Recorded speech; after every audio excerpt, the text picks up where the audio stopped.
The horse underneath Laredo Pete had gone lame 2 miles back, but Pete hadn't mentioned it. Eldridge Sample noticed because noticing kept you alive in his line of work, and because Pete's mount favored its right foreleg every 4th step, a hitch that got worse the longer they rode. "We're stopping," Eldridge said. "Didn't say nothing. You were thinking it loud enough." They came over a rise, and Presidio Station spread out below them like something a child had arranged in the dirt. A saloon with a 2nd story and peeling paint. A general store that leaned left, a corral with split-rail fencing, and a jail made of adobe that looked older than Texas itself. The main street was hard-packed caliche, white as bone dust in the afternoon sun. A single dog lay in the shade of a water trough. Pete shifted in his saddle, the chain between his wrist irons clinking. "This where we're spending the night?" "That's right." "Could have made another 10 miles. "Could have done a lot of things," Eldridge said.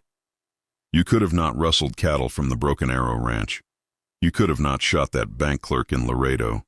You could have stayed north of the border instead of running to Matamoros like a jackrabbit. Clerk lived. That's supposed to make me like you better?" Pete smiled with half his mouth.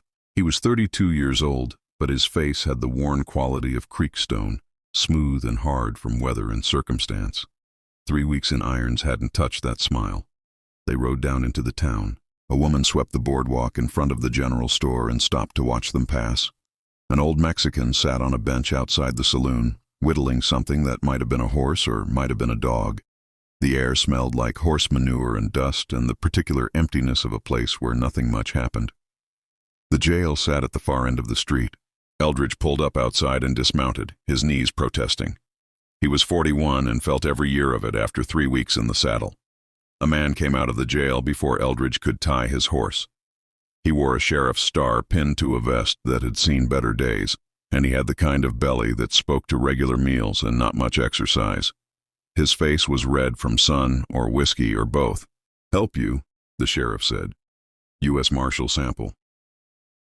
Eldridge pulled his warrant from his coat pocket. "Need you to hold this man overnight. We're heading to Efton Smith in the morning." The sheriff looked at the warrant, then at Pete, then back at Eldridge. "That Laredo Pete?"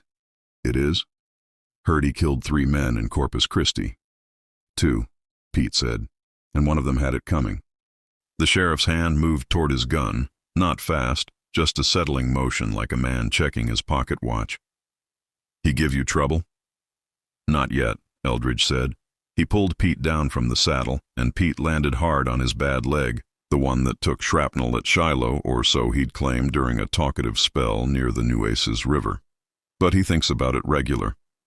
"I got a cell," the sheriff said. "Cost you $2 for the night.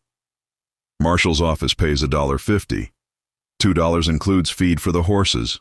Eldridge looked at the sheriff's eyes, which were pale blue and moved too much, never settling on one thing. A nervous man or a calculating one? Hard to tell which. $1.75, Eldridge said. "Done." The sheriff held out his hand. "Virgil Cobb." They shook. Cobb's palm was damp. "You got a deputy?" Eldridge asked. "Had one. He quit last month. Took a job driving cattle to Abilene." Cobb opened the jail door. Said it was safer. Inside, the jail was 2 cells, separated by an aisle and a potbelly stove that hadn't been lit, despite the evening chill coming on.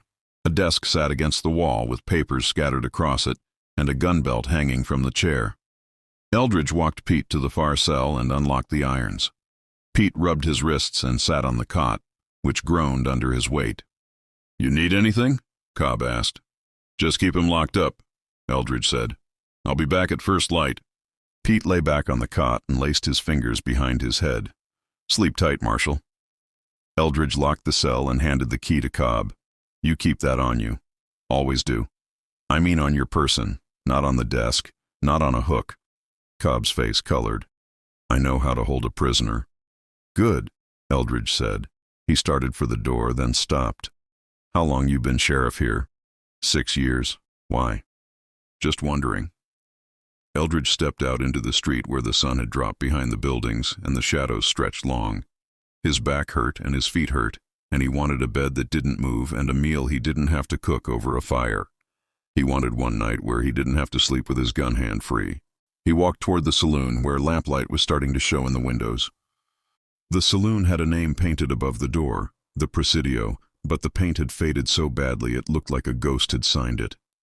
Eldridge pushed through the batwing doors into a room that smelled of tobacco and old beer and the particular sourness of men who worked with cattle for a living. 3 cowboys sat at a table playing cards. They looked up when Eldridge entered, noted the badge on his vest, and went back to their game without comment. A piano stood against the far wall, covered in dust. Behind the bar, a woman in her late 30s poured whiskey into a glass with the practiced efficiency of someone who'd done it 10,000 times. "You the marshal who brought in Laredo Pete?" she asked. "News travels fast. Town this size, news travels before it happens." She set the glass on the bar.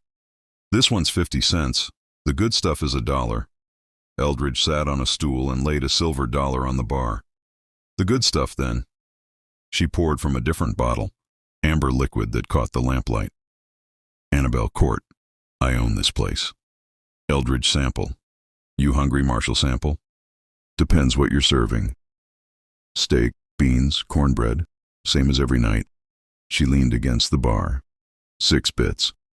"Sounds fine." She disappeared through a door behind the bar. Eldridge sipped the whiskey. It was good, not great, but honest. He let his shoulders relax for the first time in 3 weeks. Mrs. Court returned with a plate and set it in front of him. The steak was gray around the edges, but thick. The beans had actual pork in them, and the cornbread was still warm. "You got rooms upstairs?" he asked. "3 of them, 2 bits a night. I'll take 1. You want it now or after you eat?" "After." She nodded and moved down the bar to refill the cowboys' glasses. They paid her and left, tipping their hats. The saloon felt bigger with just the 2 of them in it.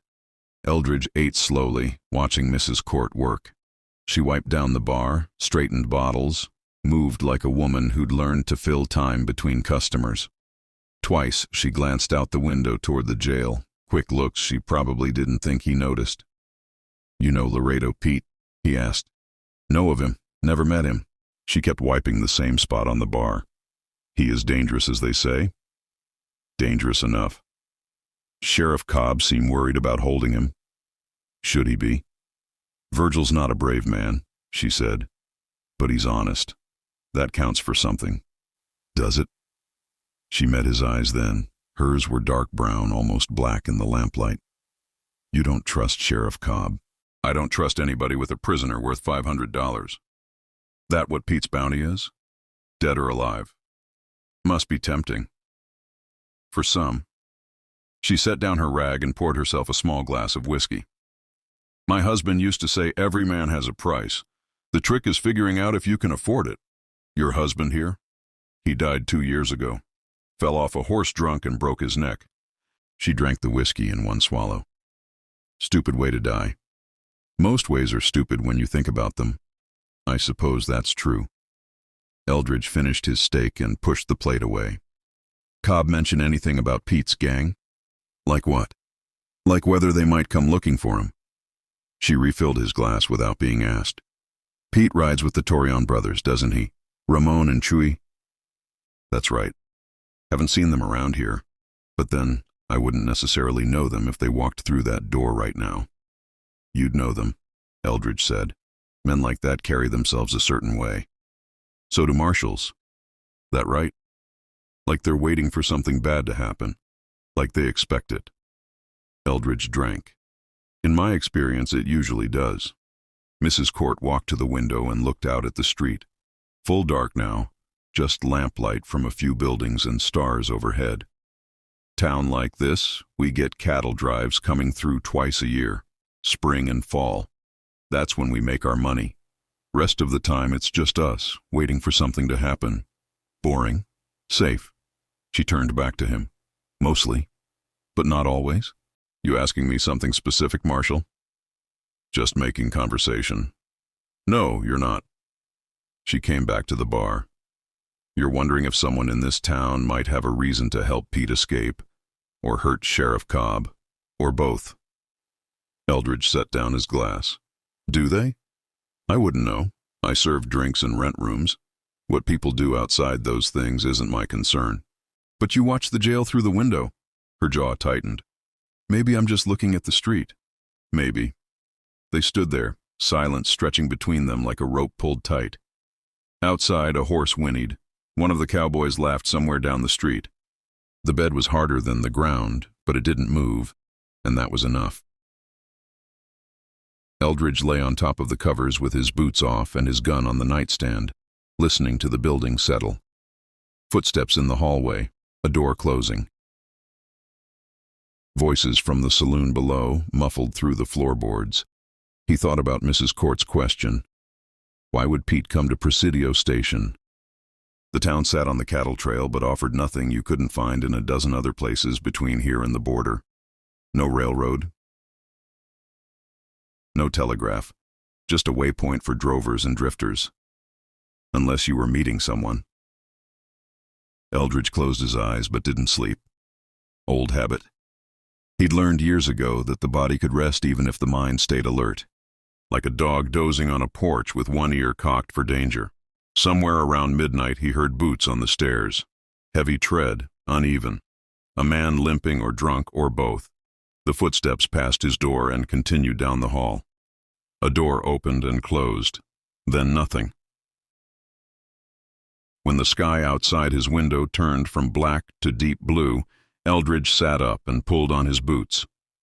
His back complained, but not as loud as yesterday. Small victories.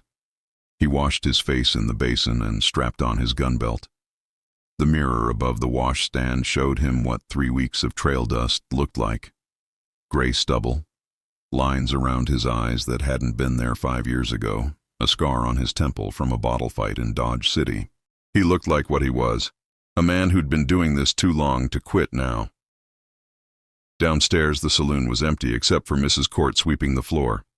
She'd changed her dress but not her expression, which was careful and closed off. "Coffee's on the stove," she said without looking up. "Much obliged." He poured himself a cup from the pot on the wood stove and sat at a table near the window. The street outside was still dark, but a thin line of orange showed on the horizon. The jail sat quiet across the way. Mrs. Court swept toward him, her broom making soft scraping sounds on the wood floor.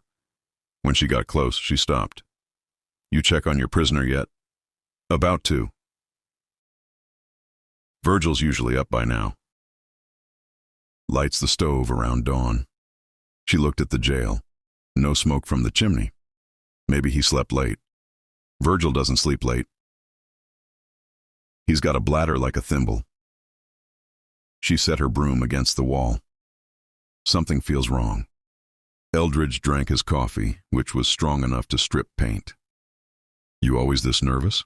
"Only when marshals bring in notorious outlaws and then sleep across the street instead of in the jail." "You saying I should have bunked with my prisoner?"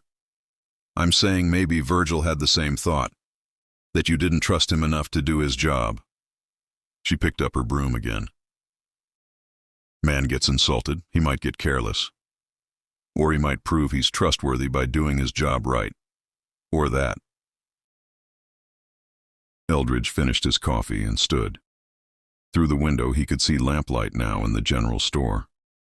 A man came out and stretched, looking up and down the street. Still no smoke from the jail's chimney. "I'm going to check on things," Eldridge said. "Want me to wake Doc Quarles, just in case?" "In case of what?" "In case I'm right about something being wrong." Eldridge looked at her. "Where does the doctor sleep?" "Back room of the general store. He rents it from Thornton." She twisted the broom handle in her hands. "He drinks, but he knows his business." "Everybody drinks. Not like Quarles." Eldridge walked to the door, then stopped. "Last night you asked why Pete came here. You have a theory about that?" "No. But you're worried." "I didn't say that. You didn't have to." He pushed through the batwing doors into air that smelled like coming rain. "Stay inside until I come back. This is my place. I don't take orders here. Then stay inside because you're smart enough to know when something's wrong." He crossed the street. His boots sounded loud on the hard-packed caliche. Somewhere a rooster crowed, late or confused. The jail's front door was closed, but not latched. It drifted open when he pushed it. Inside was dark and quiet. "Cobb?" Eldridge drew his pistol. "Sheriff Cobb?" No answer. He moved to the window and pulled back the curtain, letting in the gray pre-dawn light.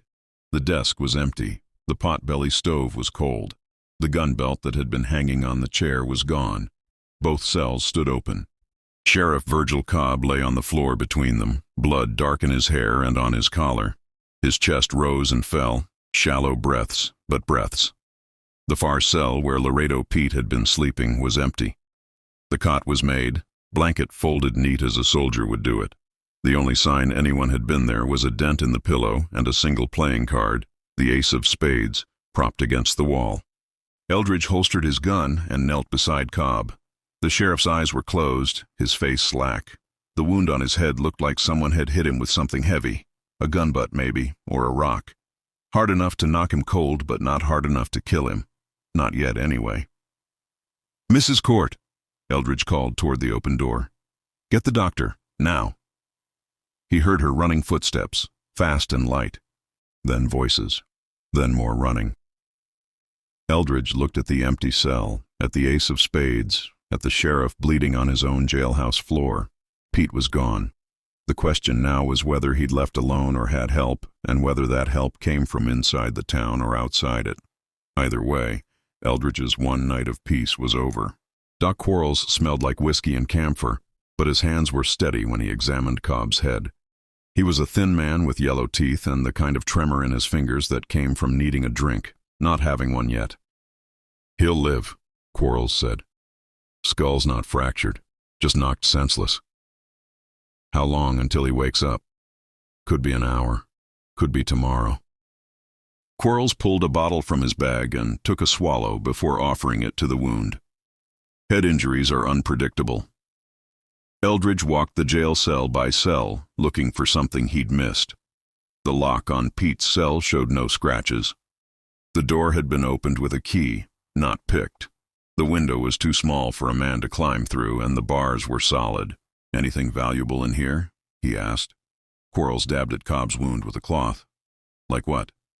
"Money, papers, guns." Virgil kept $40 in the desk drawer, called it emergency funds. Quarles gestured with the cloth toward the desk. "Check if you want." Eldridge opened the drawer.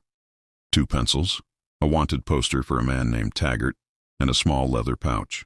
He opened the pouch and counted $40 in silver and bills. "Still here," he said. "So robbery wasn't the motive?" "Seems not." Mrs. Court stood in the doorway, backlit by the rising sun. She hadn't come inside, like the threshold was a line she wouldn't cross. "Is he going to be all right?" she asked. "Doc says yes," Eldridge replied. "What about Pete?" "What about him? You going after him?" Eldridge looked at the empty cell, the folded blanket, the playing card. "That's the job." "Alone? Unless you're volunteering." She didn't smile. "How long has he been gone?" "Hard to say. Could be an hour. Could be 6. 6 hours is a long head start. I've caught men with longer." Quarles stood and wiped his hands on his pants. "We should move Virgil to his bed. Can't leave him on this floor." Eldridge and Quarles lifted the sheriff, who groaned but didn't wake. They carried him to a back room Eldridge hadn't seen before. Small space with a cot, a trunk, and a photograph of a woman on the wall. Young woman, dark hair, not smiling. "His wife?" Eldridge asked. "Daughter," Quarles said. "Lives in San Antonio, married a clerk." They laid Cobb on the cot. His breathing was regular now, color coming back to his face. "Stay with him," Eldridge said. "I need to look around outside." "I'm not a nurse." "You're what I've got." Eldridge went back through the jail and out the front door. The sun was up now, painting the buildings orange and throwing long shadows across the street. A few people had gathered. The man from the general store, 2 Mexican women, a boy holding a dog on a rope. "Anybody see anything last night?" Eldridge asked. They looked at each other. The boy shook his head. One of the women said something in Spanish. "She says she heard horses around midnight," Mrs. Court translated from the doorway. 2 or 3 of them, moving fast. "Which direction?" More Spanish. "South," Mrs. Court said. "Toward the river." Eldridge walked around the jail, studying the ground. The earth was hard-packed and didn't take tracks well, but he found hoofprints near the back wall. 3 horses, like the woman said.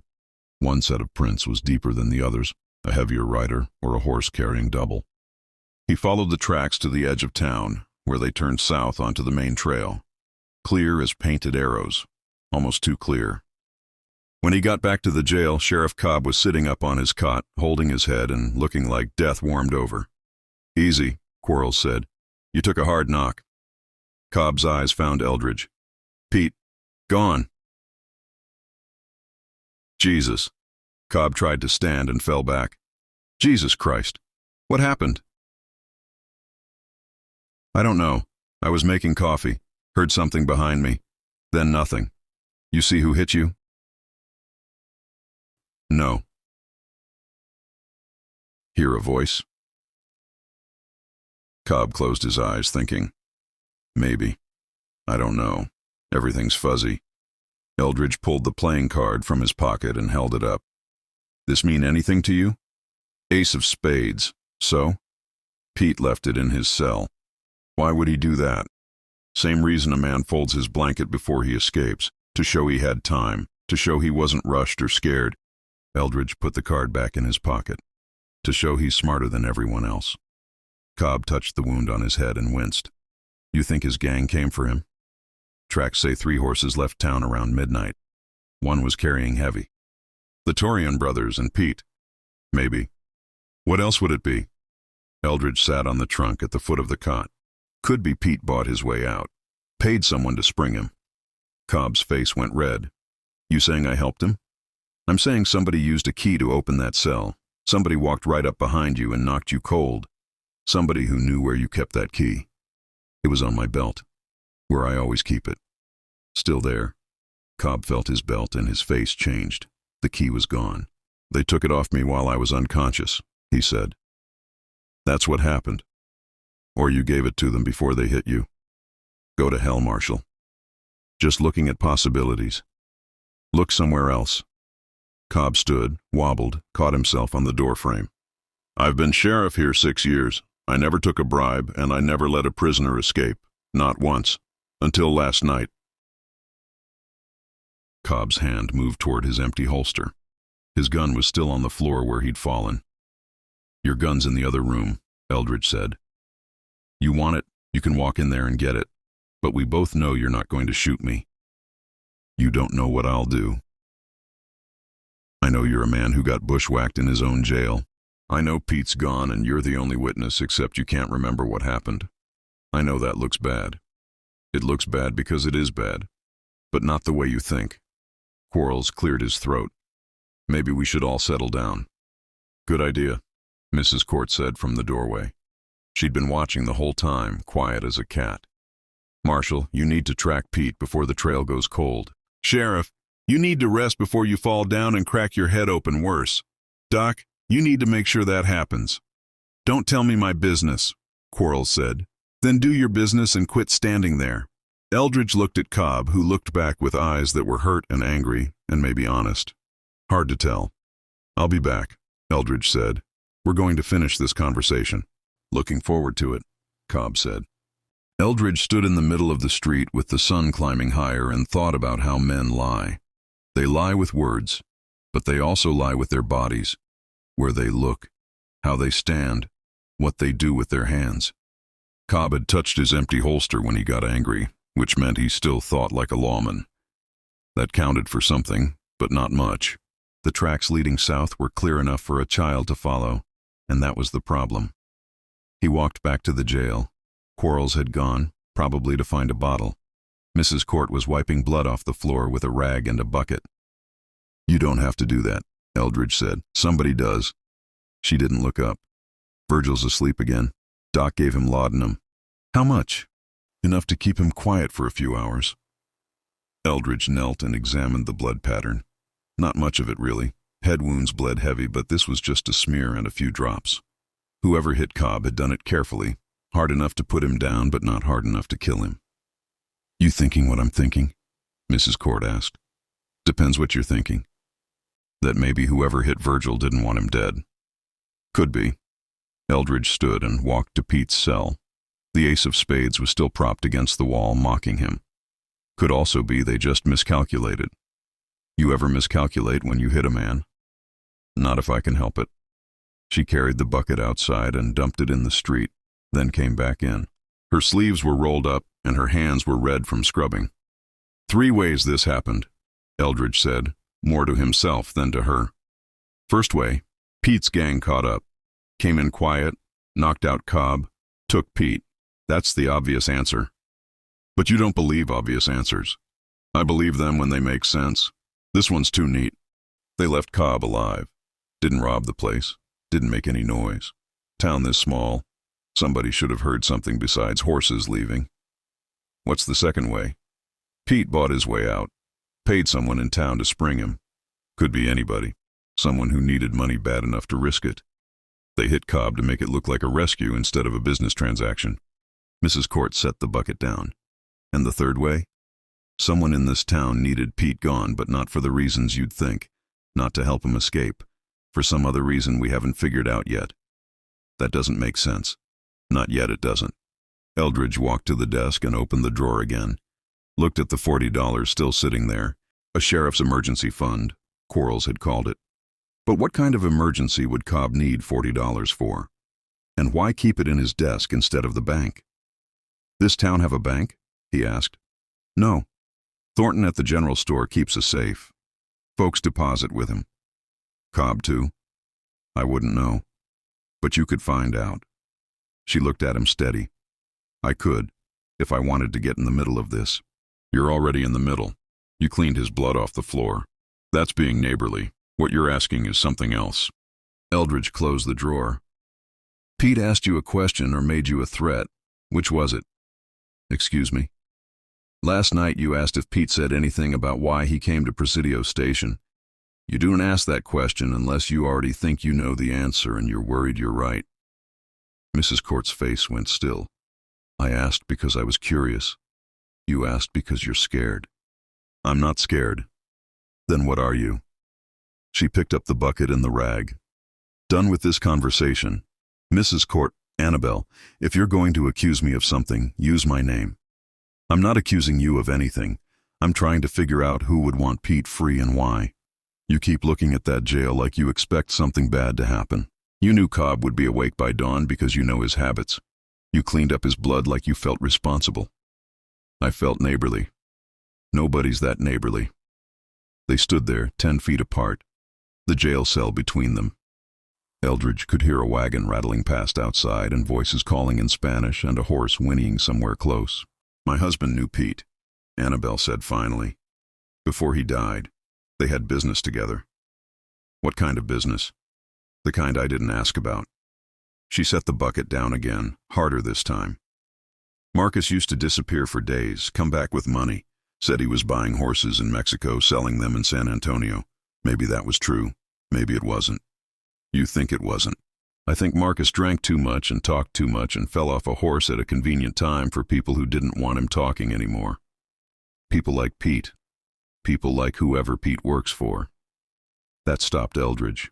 You're saying Pete's not running his own operation. I'm saying men like Pete don't just rustle cattle for fun. They do it because someone's paying them to do it. Someone with connections and money and reasons to stay invisible. Your husband ever mention names? No, and I never asked.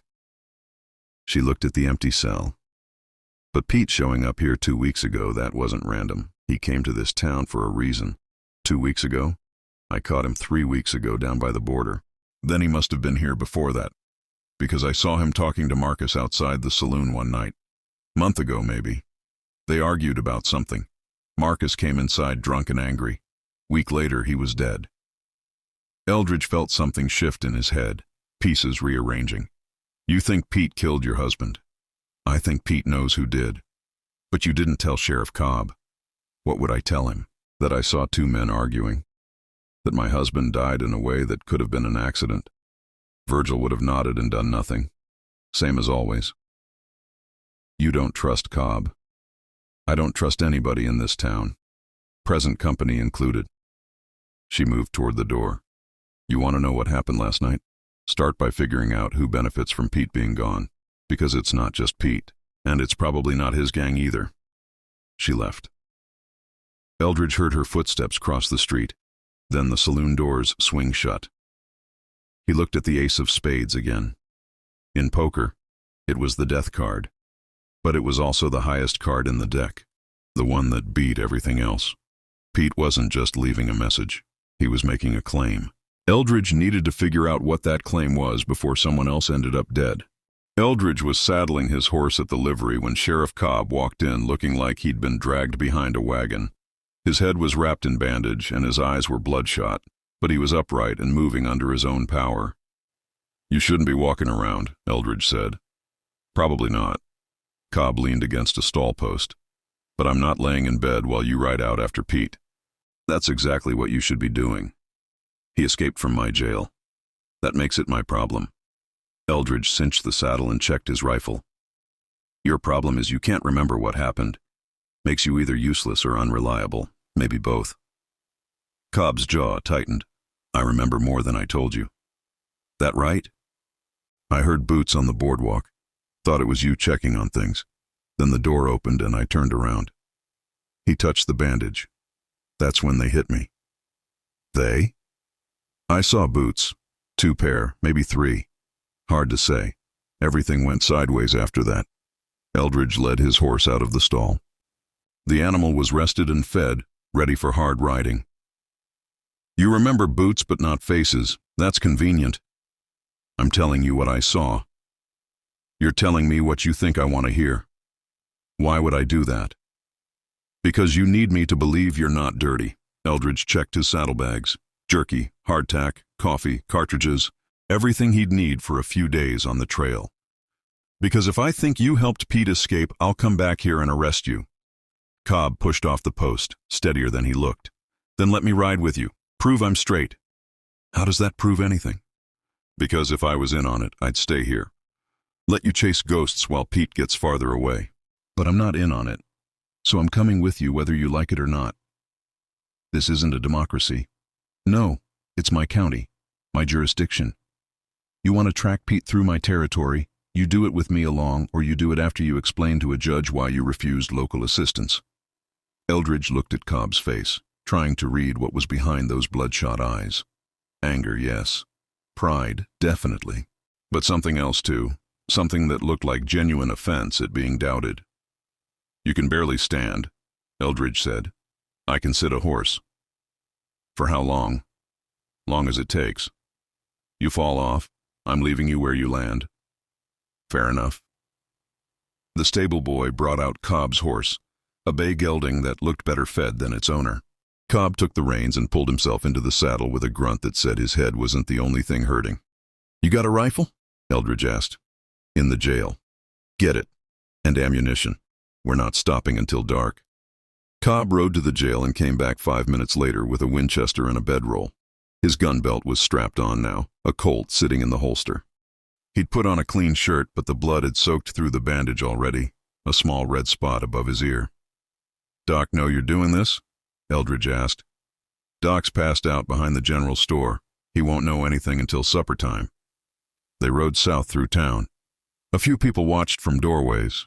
Annabelle Court stood on the saloon balcony, arms crossed.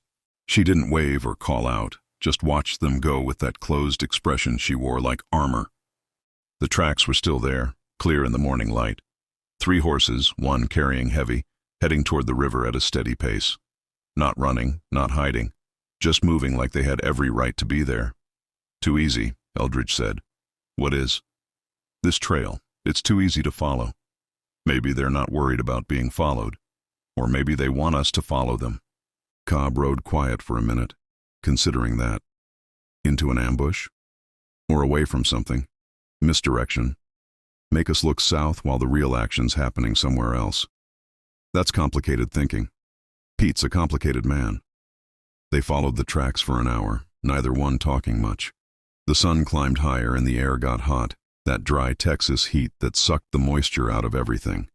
Eldridge's canteen was half empty by the time they stopped to rest the horses. Cobb dismounted slow and careful, like an old man getting out of bed. He sat on a rock and took off his hat, fresh blood showing on the bandage now. "You need to change that," Eldridge said. "Later. You pass out, you're no good to me. I'm fine. You look like hell. That's just my face." Cobb pulled a flask from his pocket and took a drink, then offered it to Eldridge. "What is it?" "Whiskey. Quarles gave it to me for the pain." "Quarles trying to get you killed?" "Probably just trying to share." Cobb took another drink. "Look, I know you don't trust me. I wouldn't either in your place. But I've been sheriff here 6 years and I never let a prisoner escape." "Never?" "That's not pride talking. That's just fact. Facts change. Not this one." Cobb put the flask away. "Someone came into my jail and took Pete right out from under me. Made me look like a fool, or worse.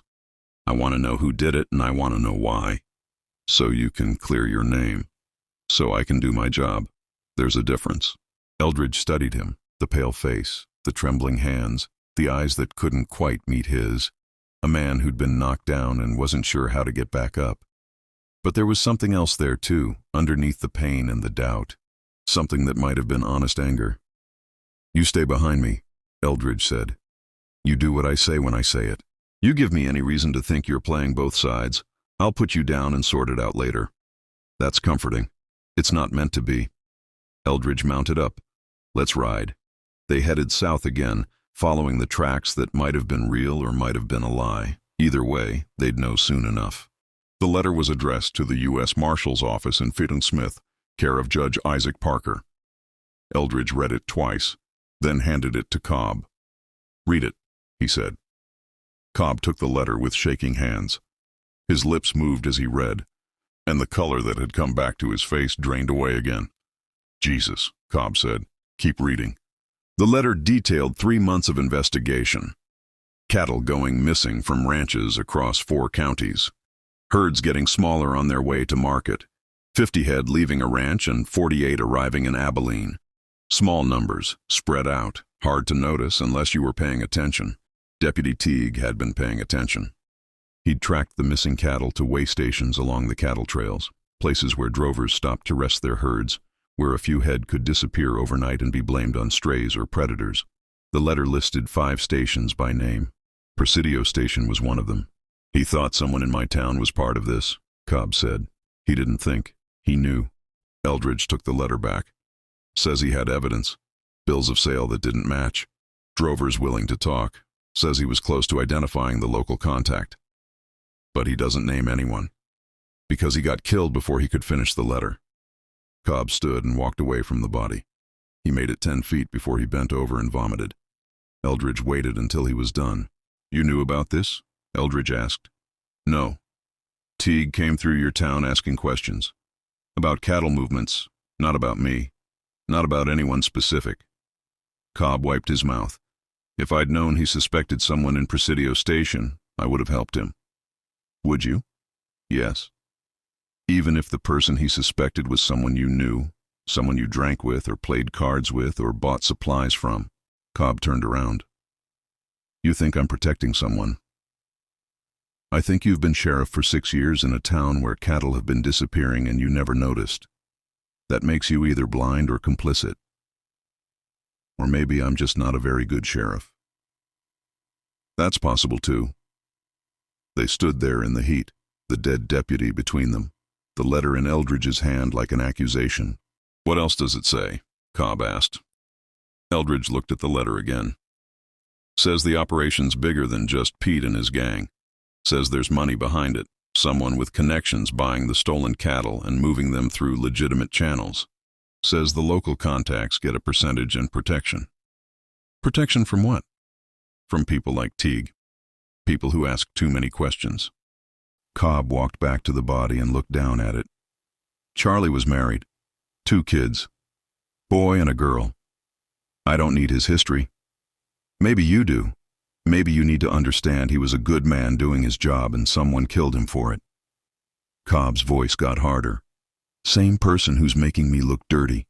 Same person who let Pete escape. Or Pete killed him. Pete was in my jail when Charlie died. Look at the body. It's been here at least 2 days. Maybe 3. Eldridge knelt and examined Teague closer. Cobb was right. The blood was dry and dark, and the smell had started. The body had been here long enough for the ants to find it. So Pete didn't pull the trigger, Eldridge said. But that doesn't mean he's not connected. What do you mean? Teague was investigating the rustling operation. Pete's part of that operation. Teague gets killed, then Pete shows up in Presidio Station 2 weeks later. That's not coincidence. You think Pete came to clean up loose ends, or to check on his people, make sure everyone's staying quiet? Eldridge stood. Then I caught him down by the border and brought him back to the one place he probably wanted to avoid. So someone sprung him. Someone who couldn't risk Pete talking. Someone local who's part of this. Cobb's hand went to his gun belt, that nervous habit again. You keep saying someone local like you know who it is. I've got ideas. Share them. Not yet. Eldridge walked to Teague's horse, which he found tied in a stand of mesquite 50 yards from the camp. The animal was thirsty and hungry, but alive. In the saddlebags he found Teague's notes, pages of names, dates, numbers, cattle tallies that didn't match, drovers' statements, bills of sale, and a list of 4 names with question marks beside them. One of the names was Virgil Cobb. Eldridge put the notes in his own saddlebag without showing them to Cobb. What did you find? Cobb asked. His investigation. I'll go through it later. Let me see it. No. Why not? Because you're still a suspect. Eldridge mounted his horse. We need to bury Teague. Out here? You want to carry him back to town? They found a wash where the dirt was soft enough to dig, used their hands and flat rocks to scoop out a grave. It took an hour, and by the end, both men were exhausted, Cobb especially. His bandage had come loose and blood ran down his neck. They wrapped Teague in his own bedroll and lowered him into the grave, covered him with dirt and rocks. No words, no ceremony, just the work of putting a dead man in the ground. When it was done, Cobb sat on a rock and stared at the grave. Someone in my town did this, he said. That's right. Someone I know. Someone I see every day. Probably. And you think it might be me? Eldridge didn't answer. Cobb stood up slow. I'm going to find who killed Charlie, and I'm going to find who let Pete escape. And when I do, I'm going to make them answer for it. If you're clean. I'm clean. Cobb walked to his horse. But I'm starting to think you don't care either way. You just want someone to blame. I want the truth. Then stop assuming I'm lying and start helping me prove I'm not. He mounted up and rode north without waiting for Eldridge. Eldridge watched him go, then looked down at the fresh grave. Teague had been close to something. Close enough to get killed for it. The question was whether Cobb was part of what Teague had found, or whether he was just another man in the way. Either way, Eldridge would find out soon enough. He rode after Cobb, keeping his hand near his gun.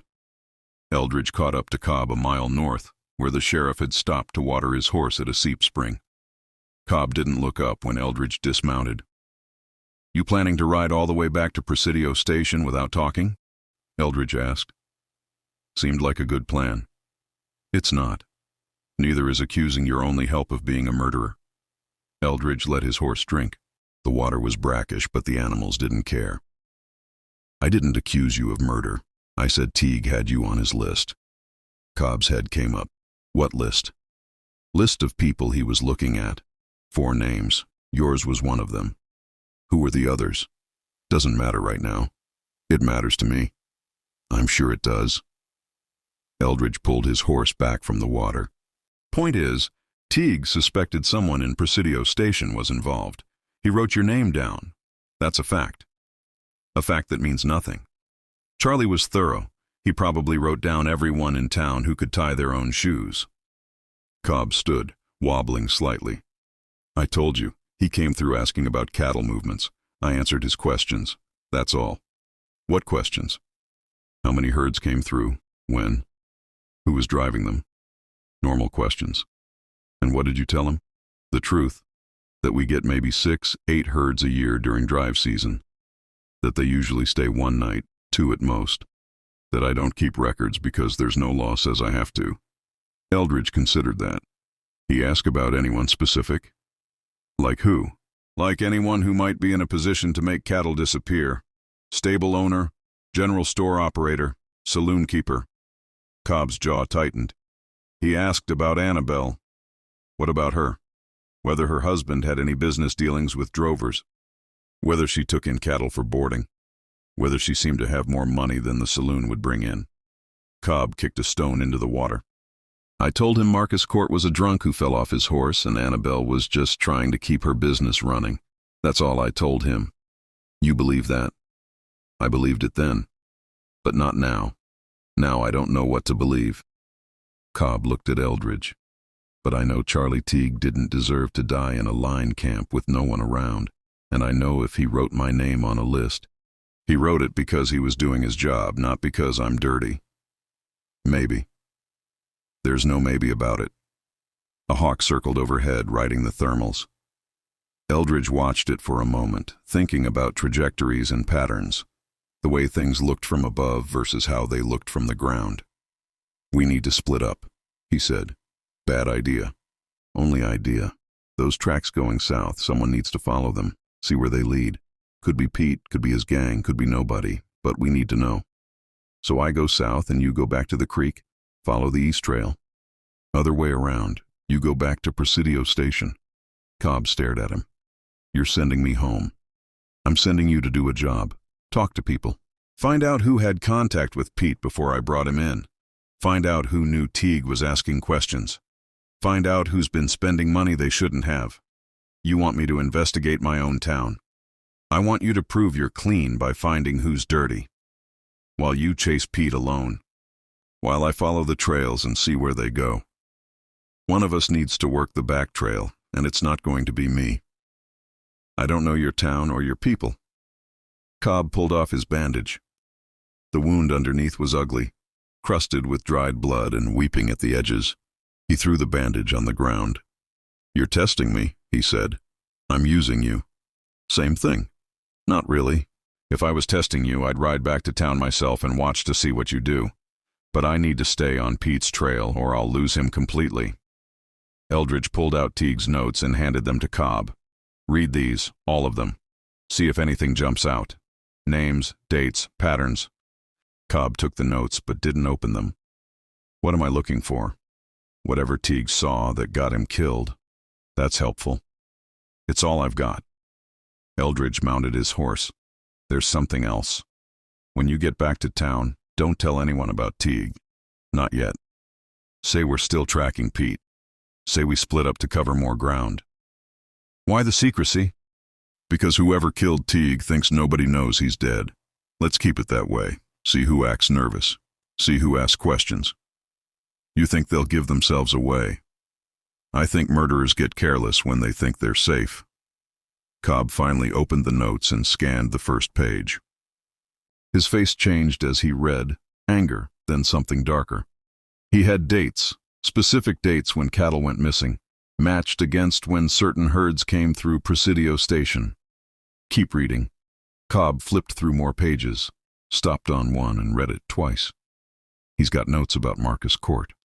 Says Marcus made 3 trips to San Antonio in the month before he died. Always came back with cash. Always spent it at the general store buying supplies. What kind of supplies? Doesn't say, just supplies. Cobb looked up. Thornton runs the general store. If Marcus was buying unusual amounts, Thornton would remember. Then ask him.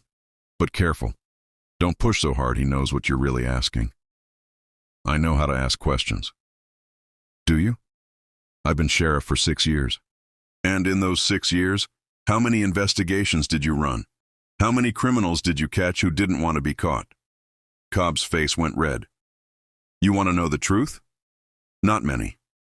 This is a cattle station, not a city. Most of what I do is break up fights and tell drunks to go home. Maybe once a year I track down someone who stole a horse or beat up his wife. That's it. That's the job. Well, now the job's different. I can see that. They sat their horses, the afternoon sun brutal on their necks. Somewhere in the distance, a coyote yipped. You find anything south, you come back to Presidio Station, Cobb said. Don't try to take on Pete and his gang alone. I'll keep that in mind. I'm serious. You get yourself killed, I'll look even more guilty than I already do. Touching concern, It's practical concern. Cobb turned his horse north. How long should I wait before I come looking for you? 3 days. If I'm not back by then, assume something went wrong. And do what? Whatever seems right. Cobb rode off without another word. Eldridge watched him go. The slumped shoulders, the careful way he sat the saddle, the occasional touch to his head where the wound was. A man who'd been hit hard and was still trying to figure out which direction the blow had come from. Eldridge turned south and picked up the trail again. 2 horses now, moving steady. He'd follow them until dark, camp, then start again at first light. Somewhere ahead was Pete or Pete's gang or someone else entirely. Either way, Eldridge would find them. That was the job. Eldridge followed the 2-horse trail until the light failed, then made camp in a draw where he could see anyone coming from 3 directions. No fire, jerky and hardtack and water that tasted like the canteen. He sat with his back against a rock and thought about patterns. Pete escapes. Teague turns up dead. Cobb's name on a list. Annabelle Court asking questions she shouldn't need to ask. Marcus Court dead in a way that might not be an accident. The pieces didn't fit yet, but they would. They always did if you looked at them long enough. He slept in 2-hour shifts, waking himself by habit. Once he heard horses in the distance, but they didn't come closer. Once he heard voices, but they might have been coyotes. The night played tricks when you were alone. Dawn came gray and cold. Eldridge saddled up and rode south again. The trail stayed clear for another 3 miles, then veered west toward a line camp he could see in the distance. Actual structure this time. Small cabin with a chimney, corral with rails that looked maintained, water trough that wasn't empty. Eldridge approached from the east, using the terrain. Got within 100 yards before he saw the horses in the corral. 2 of them, like the tracks promised. Both animals were worn down, heads hanging, not moving much. No smoke from the chimney, no movement around the cabin. He ground-tied his horse and moved in on foot, pistol drawn. The cabin door hung open. Inside was dark but not empty. He could see shapes, furniture, something on the floor. "Anyone home?" he called. No answer. He went in fast, gun first, checking corners. 1 room, dirt floor, table, and 2 chairs. Cot in the corner with blankets, stove cold. And on the floor, a man face down in a pool of blood that had dried black. Not Pete. This man was older, heavier, Mexican maybe. He'd been shot twice in the back, same as Teague. The wounds were close together, professional spacing. Eldridge rolled him over. The man's face was weathered and scarred, a knife cut running from his eye to his jaw. He'd been dead less than a day. The body was still flexible, not yet stiff. Someone had searched the cabin. Drawers pulled out, mattress shoved off the cot, cans of food knocked over. Looking for something specific or just making a mess? Hard to tell. Eldridge went through the man's pockets. Found $20 in silver, a clasp knife, and a rosary. No papers, no letters, no identification. In his boot was a derringer, loaded. He'd never had time to reach for it. Outside, the 2 horses in the corral were the ones from the trail.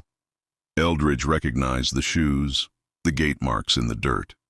Whoever had been riding them left them here and took different mounts, or got picked up, or walked.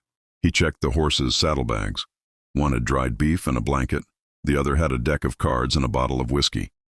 Nothing that told him who'd been riding them or where they'd gone. Behind the cabin he found fresh tracks, 3 horses heading northwest. Different shoes than the ones in the corral. These riders had come here, killed the man inside, searched the place, then left on fresh mounts. Pete and the Torian brothers, or someone else. Eldridge followed the tracks 50 yards, enough to confirm the direction, then came back to the cabin. The dead man bothered him. This wasn't a robbery. The money was still in his pocket. This wasn't a random killing. Someone had come here specifically, shot him execution style, then torn the place apart looking for something. What? He searched the cabin himself more carefully this time. Under the cot he found a wooden box with $300 in gold coins. Whoever searched the place had missed it or didn't care. Behind the stove he found a journal, pages filled with Spanish script he couldn't read. He took it anyway. In the rafters, wrapped in oilcloth, he found a rifle. Winchester, Well-maintained, expensive. The kind of weapon a man kept hidden because he didn't want questions about where he got it. And tucked in the oilcloth with the rifle was a piece of paper. Bill of sale for 50 head of cattle, dated 3 weeks ago. Seller's name was Marcus Court. Buyer's name was illegible, just a scrawl that could have been anything. Eldridge sat at the table and stared at the paper. Marcus Court was Annabelle's husband. Dead 2 years, she'd said. Fell off a horse drunk. But this bill of sale was dated 3 weeks ago. Either someone forged Marcus Court's name, or Annabelle had lied about when her husband died. Or the paper was old and the date was wrong. Or something else Eldridge hadn't figured out yet. He folded the paper and put it in his pocket with Teague's letter. The dead man on the floor had been part of the operation. That much was clear. Whether he was a buyer, a seller, or just a middleman was harder to say. Eldridge dragged the body outside and laid it in the shade of the cabin. No time to bury it, not if he wanted to keep following the trail. He'd send someone back for it later, assuming there was anyone to send. The journal went in his saddlebag along with the rifle. Evidence, maybe. Or just the possessions of a dead man who'd been in the wrong place when the wrong people came calling. He mounted up and followed the northwest trail. 3 horses, moving at a good pace but not running. Confident riders who knew where they were going. 2 hours later, the trail split again. 2 horses went west, 1 went north. The northbound horse had the deepest prints, the heavy rider, probably Pete. Eldridge studied the split for a long time. The smart play was to keep following Pete. But the 2 riders going west might lead somewhere useful, or they might be another misdirection, another false trail meant to waste his time. He thought about Cobb back in Presidio Station, asking careful questions and reading Teague's notes. Thought about Annabelle Court watching the jail from her window. Thought about the bill of sale with Marcus Court's name on it dated 3 weeks ago. Something was wrong with the timeline. People who were supposed to be dead were signing papers. People who were supposed to be in jail were riding free. People who were supposed to be honest were on lists of suspects. Eldridge followed the north trail. If Pete was the heavy rider, then Pete was going north, and north was where Eldridge needed to be. The sun climbed higher and the land got rougher. He was heading back toward Presidio Station now, making a wide arc. Pete was circling, not running. That told Eldridge something useful. Pete wasn't escaping. He was going home, or at least he was going somewhere he felt safe enough to stop running. Eldridge pushed his horse harder. Somewhere ahead was a man who'd left a playing card in his cell and a dead body in a line camp. A man who knew things Eldridge needed to know. All he had to do was catch him before someone else did. Cobb rode into Presidio Station just after dark, his head pounding with every hoofbeat. The town looked different now. Same buildings, same dust, but everything felt suspect. Like every door hid something he should have seen years ago. He went to the jail first. Doc Quarles was asleep in the chair, bottle empty on the floor beside him. Cobb kicked his boot. "Wake up." Quarles jerked awake, wiping drool from his chin. "What time is it?" "Late. Go home." "Where's the marshal?" "Still tracking." Cobb lit the lamp on his desk. "I need you sober tomorrow. Can you manage that?" "Probably not." Quarles stood, steadying himself against the wall. "You look worse than when you left." "I feel worse. Go home." After Quarles stumbled out, Cobb spread Teague's notes across his desk. Pages and pages of careful handwriting, dates, names, numbers. The work of a man who knew something was wrong and was trying to prove it. The first page listed cattle counts from different ranches, numbers that went out versus numbers that arrived. Small discrepancies, never more than a few head, but consistent. Month after month, cattle disappeared. The second page tracked herds through way stations. Presidio Station was mentioned 6 times. Each time a herd had stopped for the night. Each time the count that left was smaller than the count that arrived. Cobb read that page twice. He remembered those herds, remembered the drovers. One of them was a man named Sullivan who always paid for his crew to drink at Annabelle's saloon. Another was a kid named Petit who got thrown from his horse and Doc Quarles set his arm. Nothing had seemed wrong at the time. Drovers lost cattle. It happened. Strays wandered off. Coyotes took calves. Nobody questioned it. except Teague had questioned it, had seen the pattern nobody else saw. The third page was a timeline. Marcus Court's trips to San Antonio matched exactly with when cattle went missing from herds passing through Presidio Station. 3 trips, 3 missing shipments. The last trip was 2 weeks before Marcus died. Cobb set that page aside and kept reading. The fourth page listed 4 names with question marks. Virgil Cobb, Sheriffers. Thornton Hayes, General Store. Annabelle Court, Saloon Owner. Raymond Suggs, Stable Keeper. Under each name were notes, under Cobb's name. Cooperative, but incurious. Either honest or very careful. No obvious wealth. No suspicious behavior. May simply be incompetent. Cobb read that last line 3 times. May simply be incompetent. He set the page down and rubbed his eyes. The wound on his head throbbed. Under Thornton Hayes. Keeps records but claims many transactions are cash only. No receipts. Marcus Court bought large quantities of supplies. Hayes says it was for hunting trips to Mexico. Possible but convenient.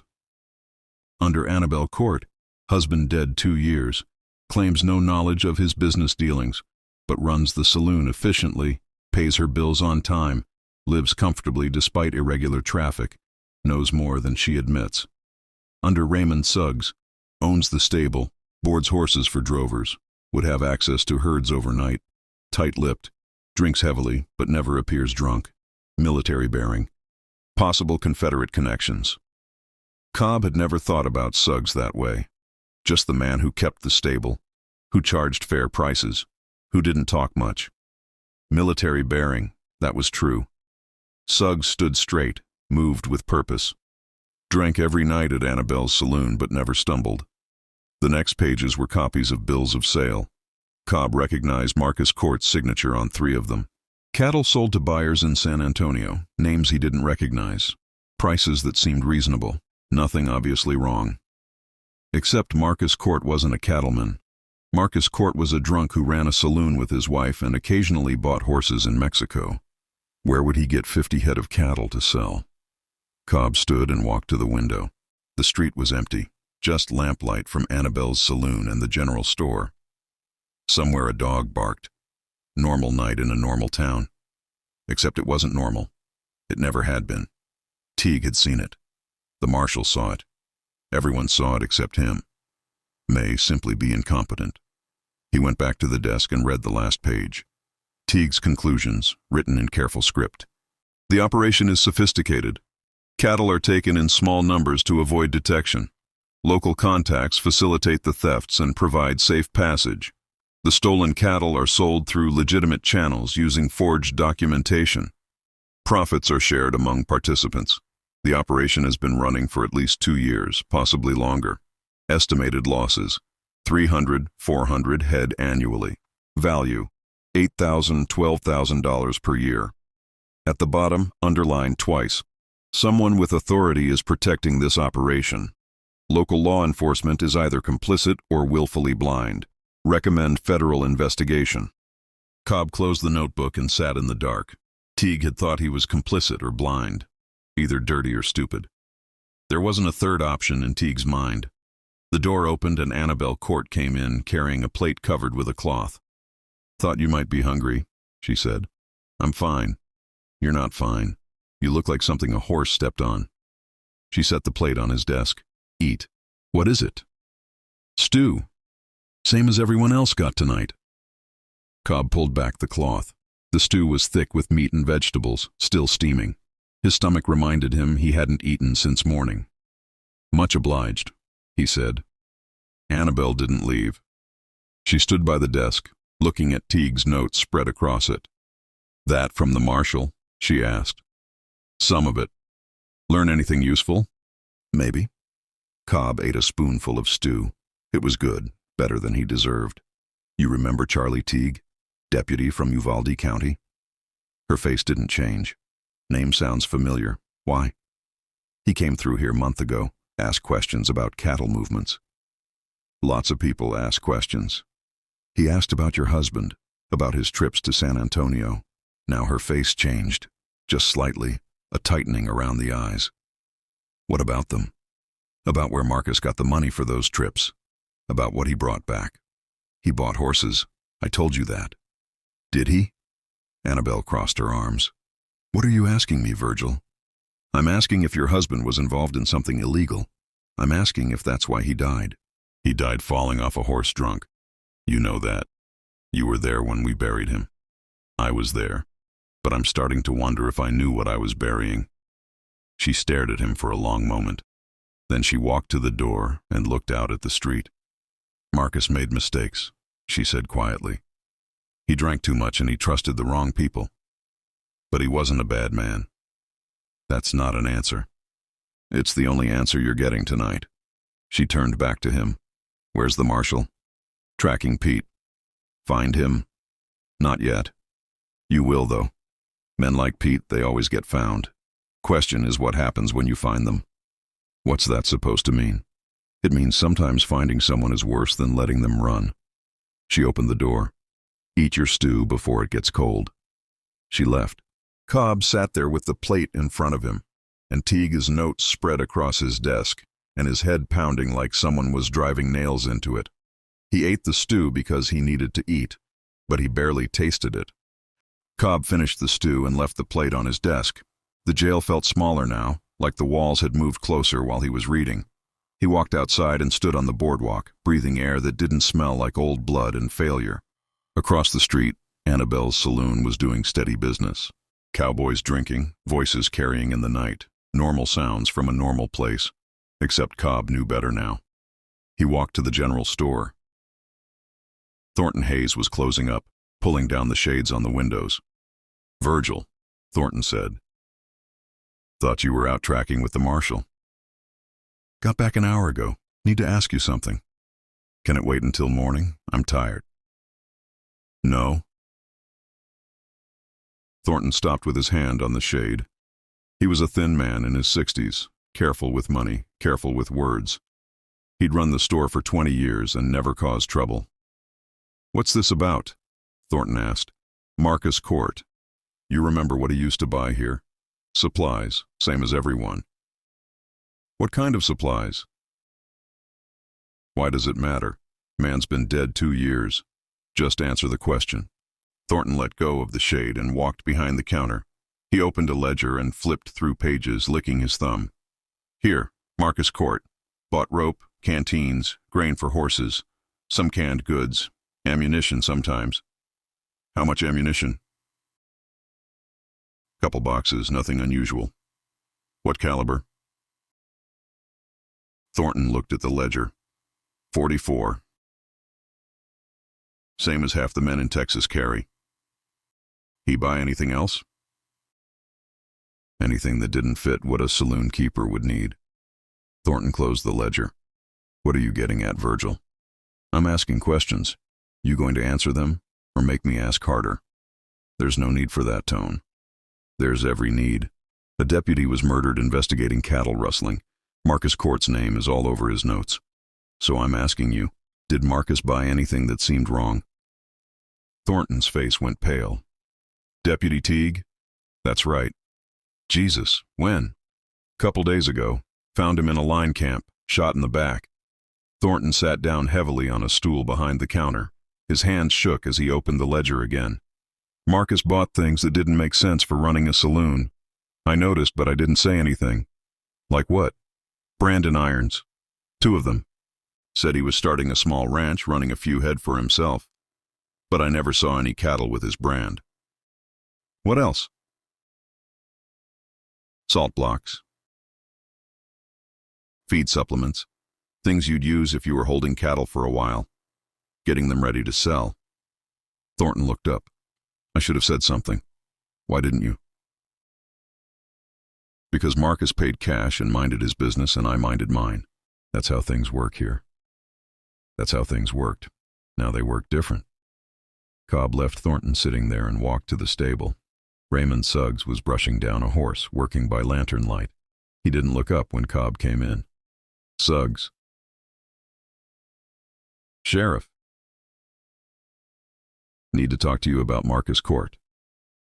Suggs kept brushing, long, even strokes. The horse's coat gleamed. What about him? You knew him well? Well enough. He kept his horses here sometimes. What horses? The ones he bought in Mexico. Kept them here a few days before selling them in San Antonio. You see these horses? Saw them. They good quality? Suggs finally stopped brushing and looked at Cobb. His eyes were flat and dark. They were horses, some good, some not. Why? Trying to figure out if Marcus was actually buying horses or if that was just what he told people. Can't speak to what he told people. I just kept his animals. He ever board cattle here? No. You sure? I'm sure. I'd remember cattle. Cobb watched Suggs go back to brushing. The man's movements were precise, methodical. Military bearing, like Teague had written. A man who'd learned to follow orders and keep his mouth shut. You fight in the war? Cobb asked. I did. Which side? Does it matter? Might. Suggs set down the brush and faced Cobb square. I rode with Quantrill for 6 months. Then I rode with nobody. Then the war ended, and I came here. That was 20 years ago. I've been running this stable ever since, and I've never broken a law or hurt anyone who didn't hurt me first. Quantrill's men did a lot of hurting. That was the war. This is after. Suggs picked up the brush again. You got questions about Marcus Court, you should ask his widow. She knew his business better than anyone. I did ask her. And? She told me he made mistakes and trusted the wrong people. That's about right. Suggs moved to the horse's other side. Marcus was weak.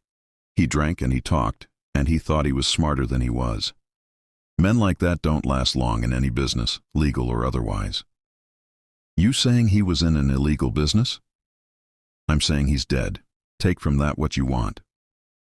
Cobb left the stable and walked back toward the jail. His head was pounding worse now, the wound seeping through the fresh bandage he'd put on. He needed sleep, but he needed answers more. The pattern was clear now.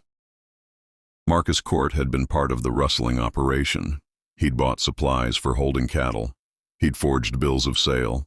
He'd made trips to San Antonio to sell stolen livestock. And then he'd died. Fell off a horse drunk, Annabelle had said. But maybe it wasn't an accident. Maybe it was the same thing that happened to Teague. Someone cleaning up loose ends.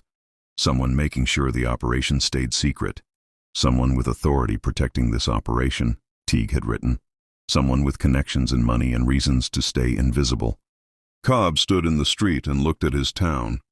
Really looked at it. The saloon where Annabelle served drinks and watched the jail.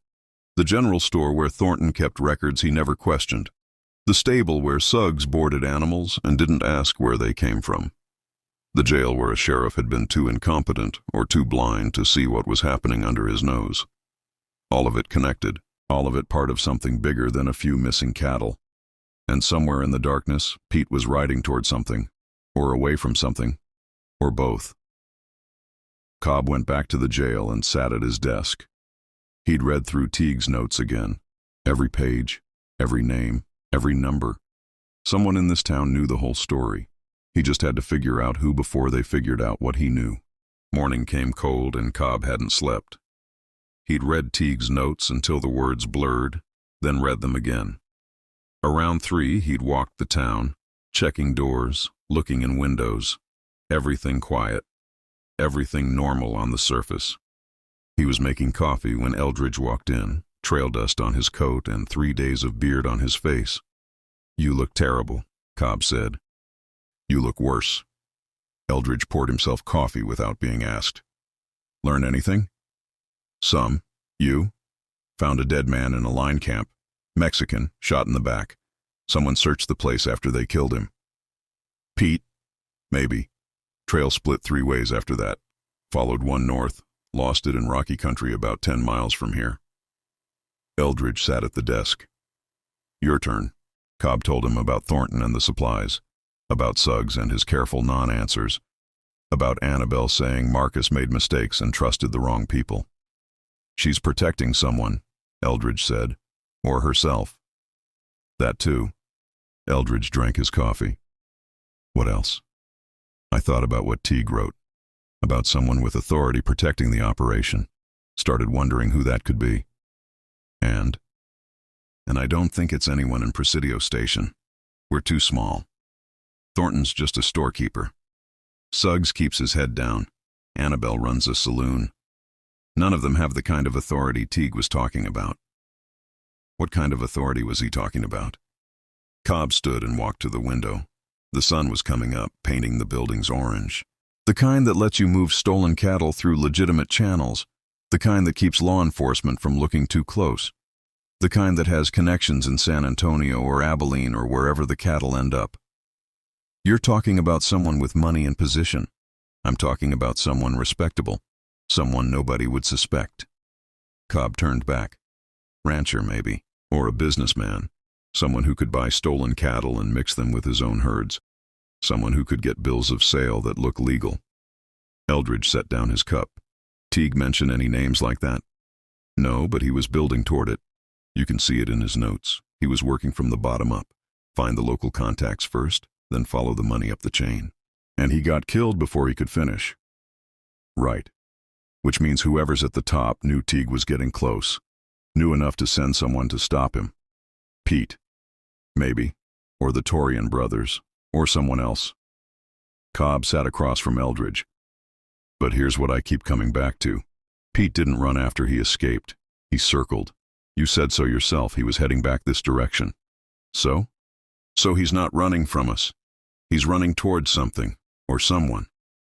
Eldridge was quiet for a moment. The person at the top. That's my guess. Pete gets caught, gets brought back here. Realizes he's in danger of talking. Someone springs him. But Pete knows he can't just disappear. He needs protection. He needs to get back to whoever's running things. And warn them. Or get paid. Or get new orders. Something. Cobb leaned forward. Point is, Pete's not done with Presidio Station. He's coming back. When? Soon. Has to be. Every day he waits is another day we might figure this out. Eldridge stood and walked around the room, thinking. You said you don't think anyone in town has the authority Teague was talking about. But someone in town had contact with the person who does. Someone was taking orders, passing information, facilitating the thefts. Marcus Court.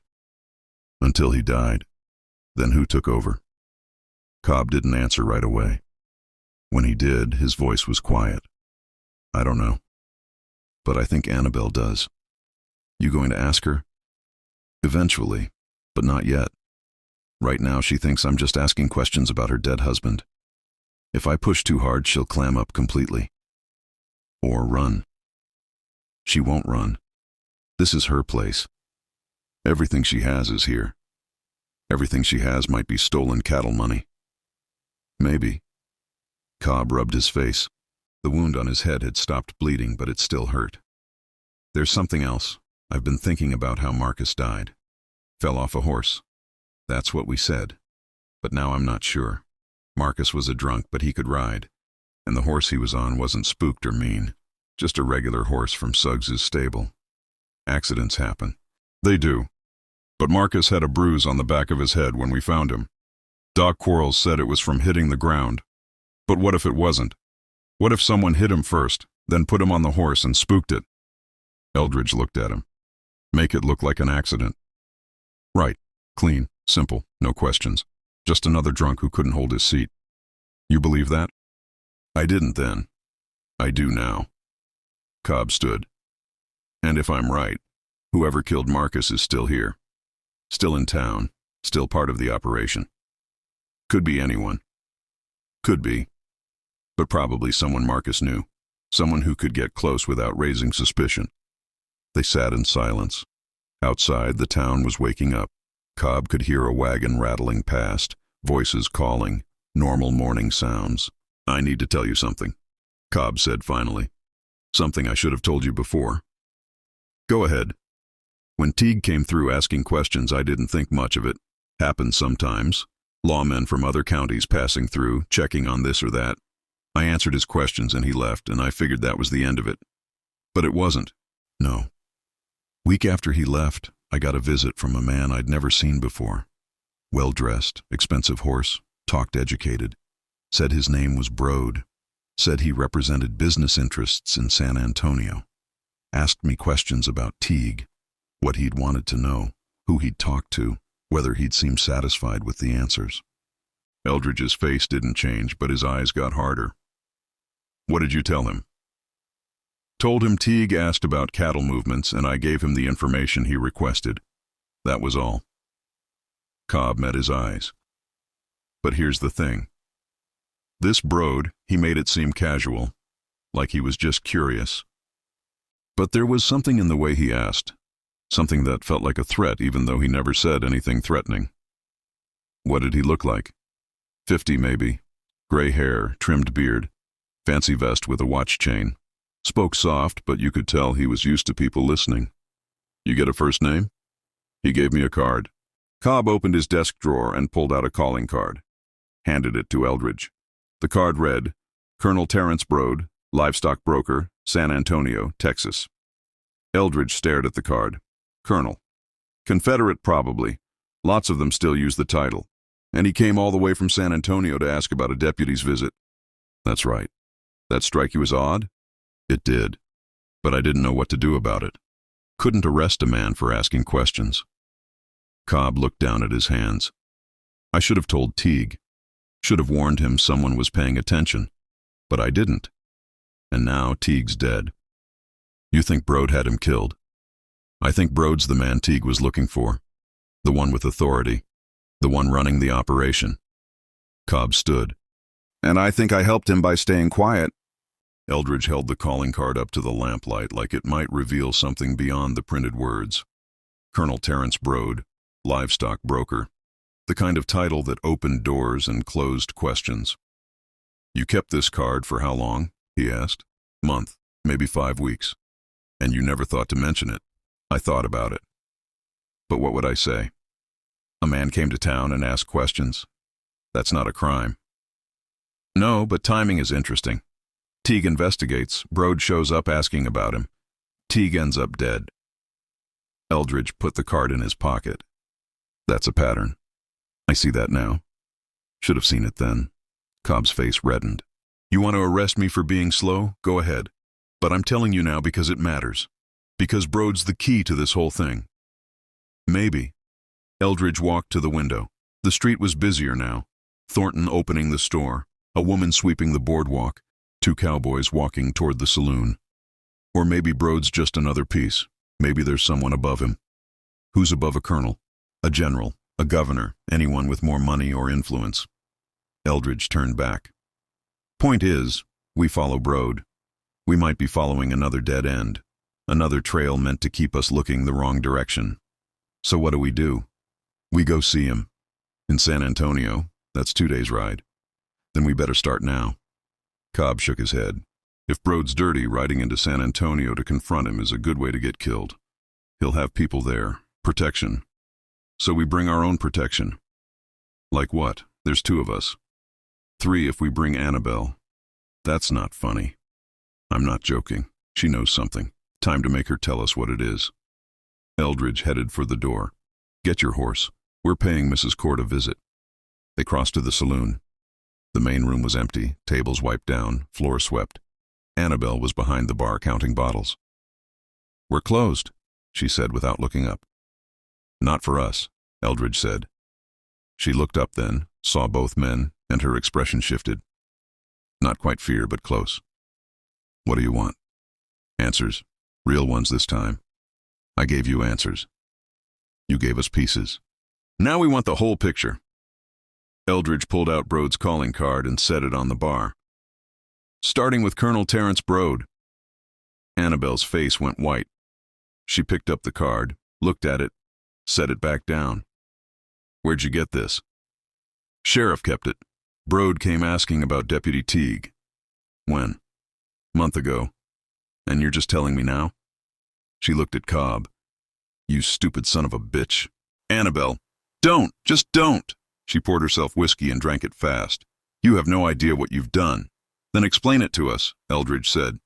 She poured another drink but didn't touch it, just stared at the glass like it held answers she didn't want to see.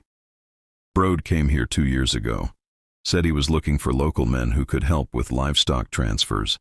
Said he'd pay well for reliable people who knew how to keep quiet. Your husband signed up. Marcus needed money. The saloon wasn't making enough, and he owed people. Brode offered cash, and Marcus took it. She drank the second whiskey. I told him not to. Told him nothing good comes from easy money. But Marcus never listened to anyone, especially me. What did Brode have him do? Take cattle off drovers' herds at night.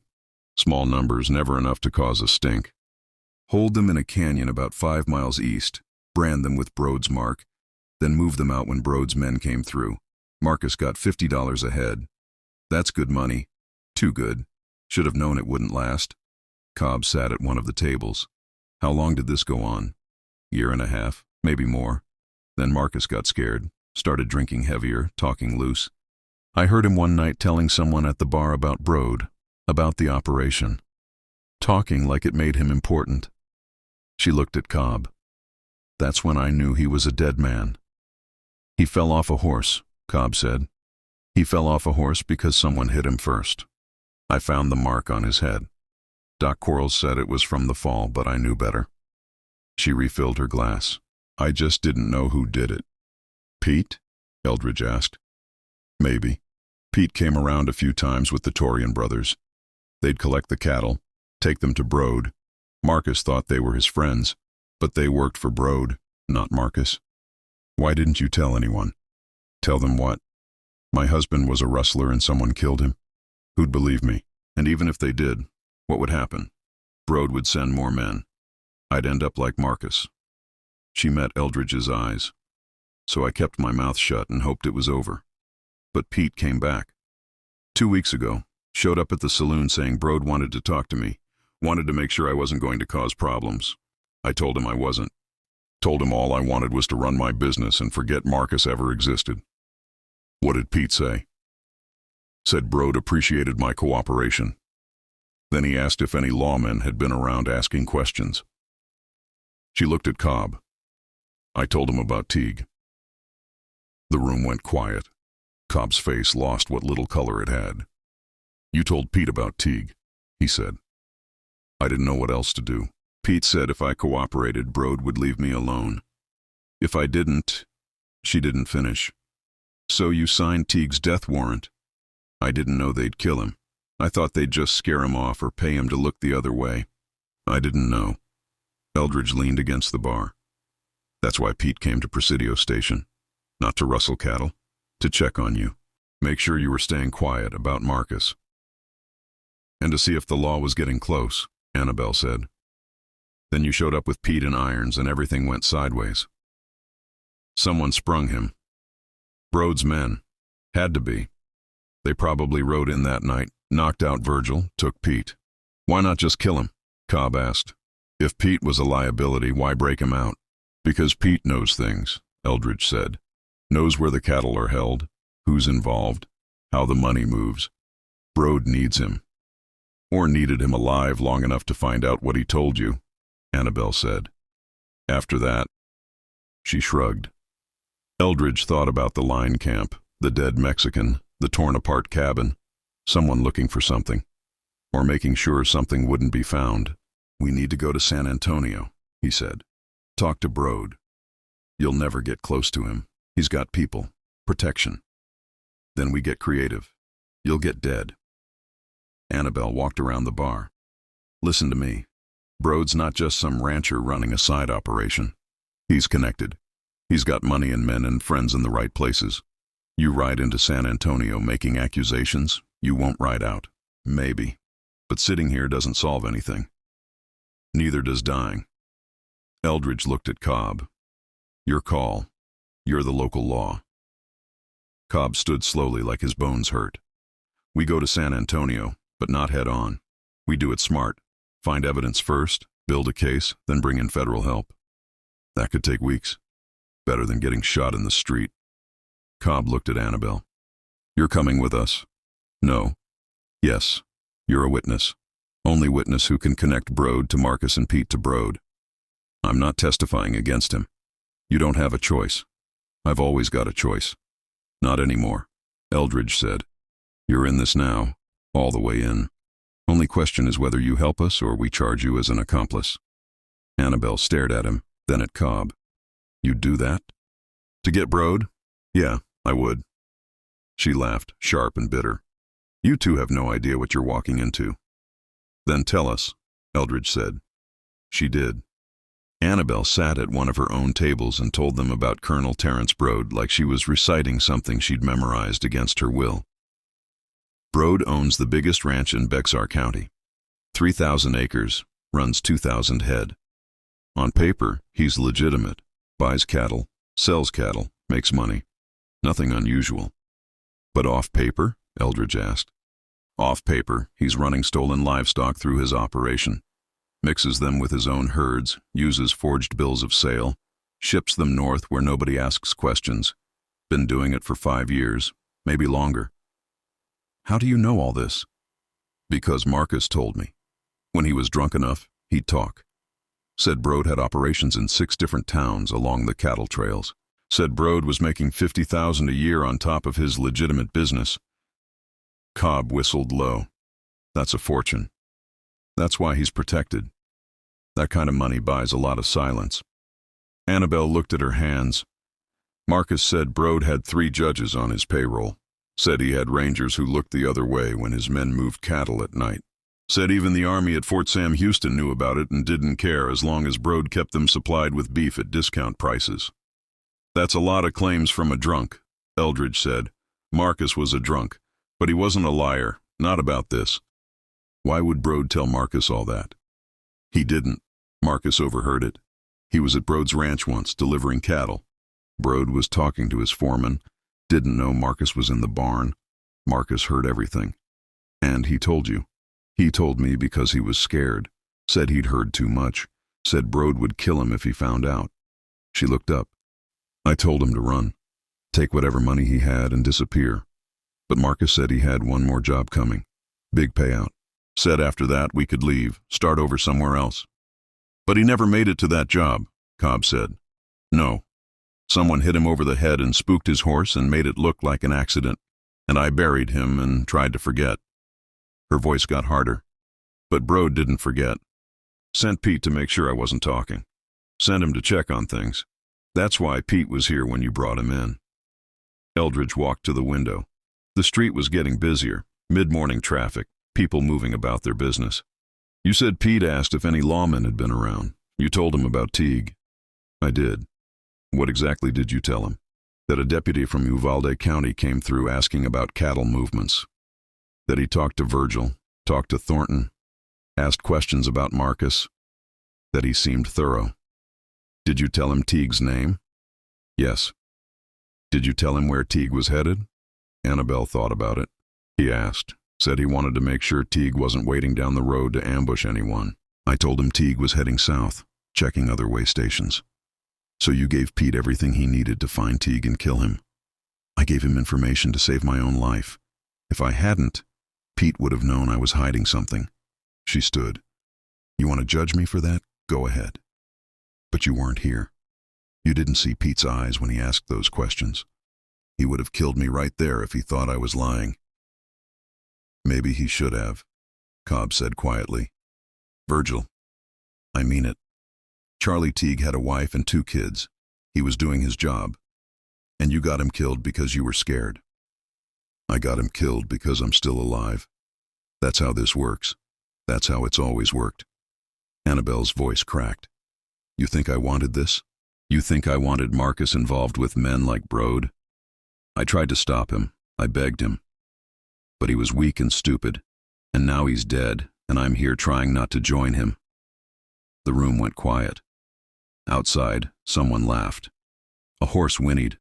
Normal sounds from a world that didn't know what was being discussed inside these walls. Eldridge turned from the window. You said Marcus overheard Brode talking about his operation. What else did he hear? Names. Brode mentioned names of other people involved. Local law in different towns. Buyers in Kansas City and Chicago.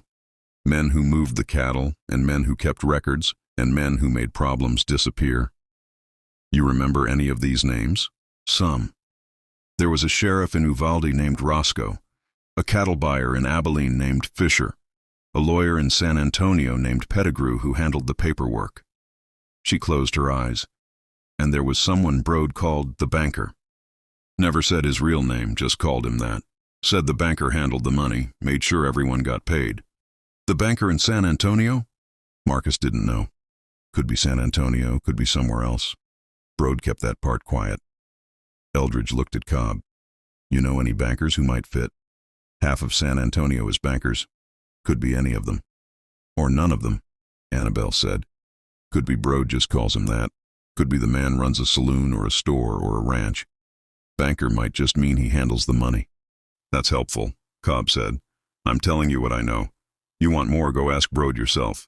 Just don't expect to walk away from that conversation. Eldridge sat across from her. Here's what's going to happen. You're going to write down every name Marcus mentioned, every place, every detail, everything you can remember. Then you're going to sign it. Why? Because if something happens to us, that statement goes to the federal marshal's office in Fort Smith. They'll investigate. They'll bring in people Brode can't buy or scare. And in the meantime, Brode sends someone to kill me. We'll protect you. How? You two going to sit in my saloon every night? Watch my door? Make sure nobody slips poison in my whiskey? She shook her head. You can't protect me. Nobody can. Then you better hope we get Brode before he figures out you talked. Annabelle stood and walked behind the bar. She pulled out a piece of paper and a pencil, started writing.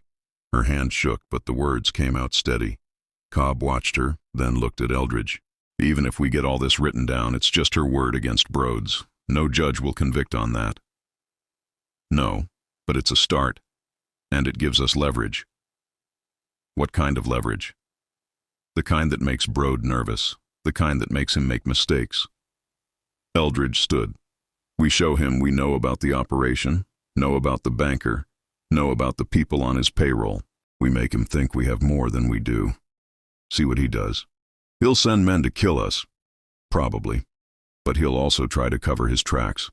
Move money, burn records, talk to people he shouldn't talk to. That's when we catch him. That's a hell of a plan. You got a better one? Cobb didn't answer. Annabelle finished writing and pushed the paper across the bar. 2 pages of names, dates, places, everything Marcus had told her, written in a careful hand. That's all I know, she said. If it gets me killed, at least I'll die knowing I tried to do something right. Eldridge read through it, then folded it and put it in his pocket. Pack a bag. You're coming with us. Where? Somewhere safe. Somewhere Brode can't get to you until this is finished. There's no such place. There is if we make one. He looked at Cobb. You know anywhere we can hide her? Maybe. Old mission about 30 miles north. Been abandoned for years. Nobody goes there. That'll work. Annabelle laughed. You're going to hide me in a ruined church and hope Brode doesn't find me. That's your protection? That's the start of it. Eldridge headed for the door. Get your things. We leave in an hour. After he left, Annabelle looked at Cobb. He's going to get us all killed, you know that? Maybe, Cobb said. But at least we'll go down fighting instead of hiding. Is that supposed to be comforting? It's supposed to be honest. She went upstairs to pack. Cobb stood alone in the empty saloon, wondering if honest was enough. They were 3 miles out of town, heading north with Annabelle's horse between them, when Eldridge saw the dust. Riders coming, he said. Cobb pulled up and shaded his eyes. How many? Can't tell yet. 4, maybe 5.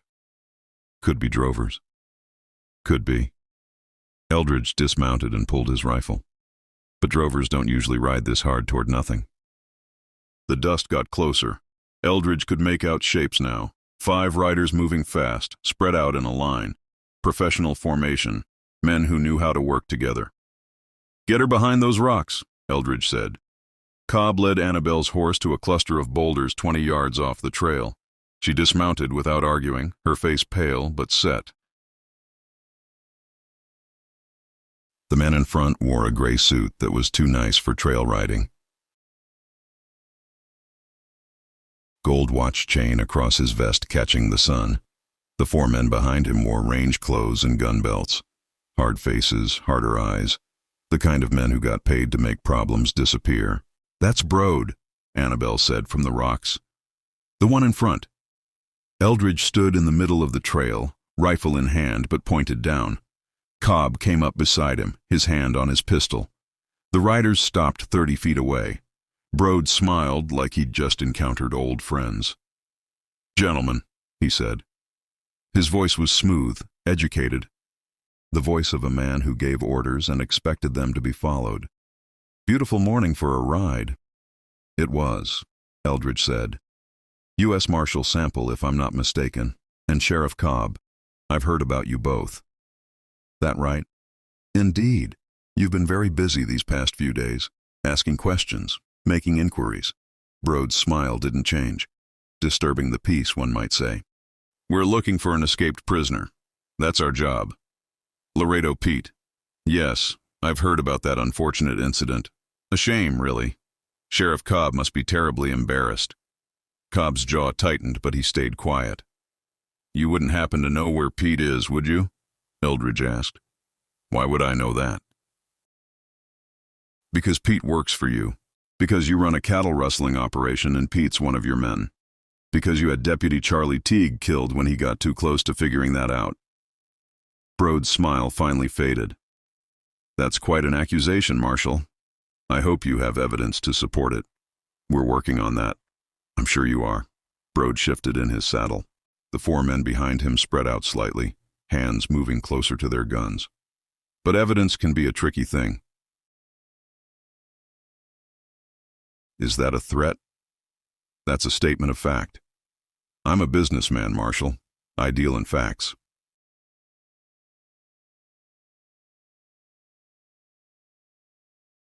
"A man can't know the history of every animal he purchases." Again with the accusations.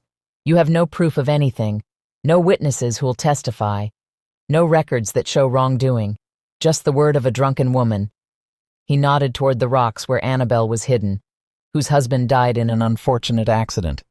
"You know she's here," Eldridge said. "I know everything that happens in my territory, Marshal. That's how I've stayed in business so long." One of Brode's men shifted his horse closer, young, maybe 25, with a scar across his cheek and eyes that had seen things. His hand rested on his gun. "Easy," Eldridge said. "Easy yourself," the young man replied. Mexican accent, probably one of the Torreon brothers. "You're the ones standing in our way. We're standing on a public trail." "You're standing between me and something I need," Brode said. "Mrs. Court has been spreading stories, telling tales about my business. That makes her a problem. She's under federal protection." "Is she?" "I don't see any federal court order.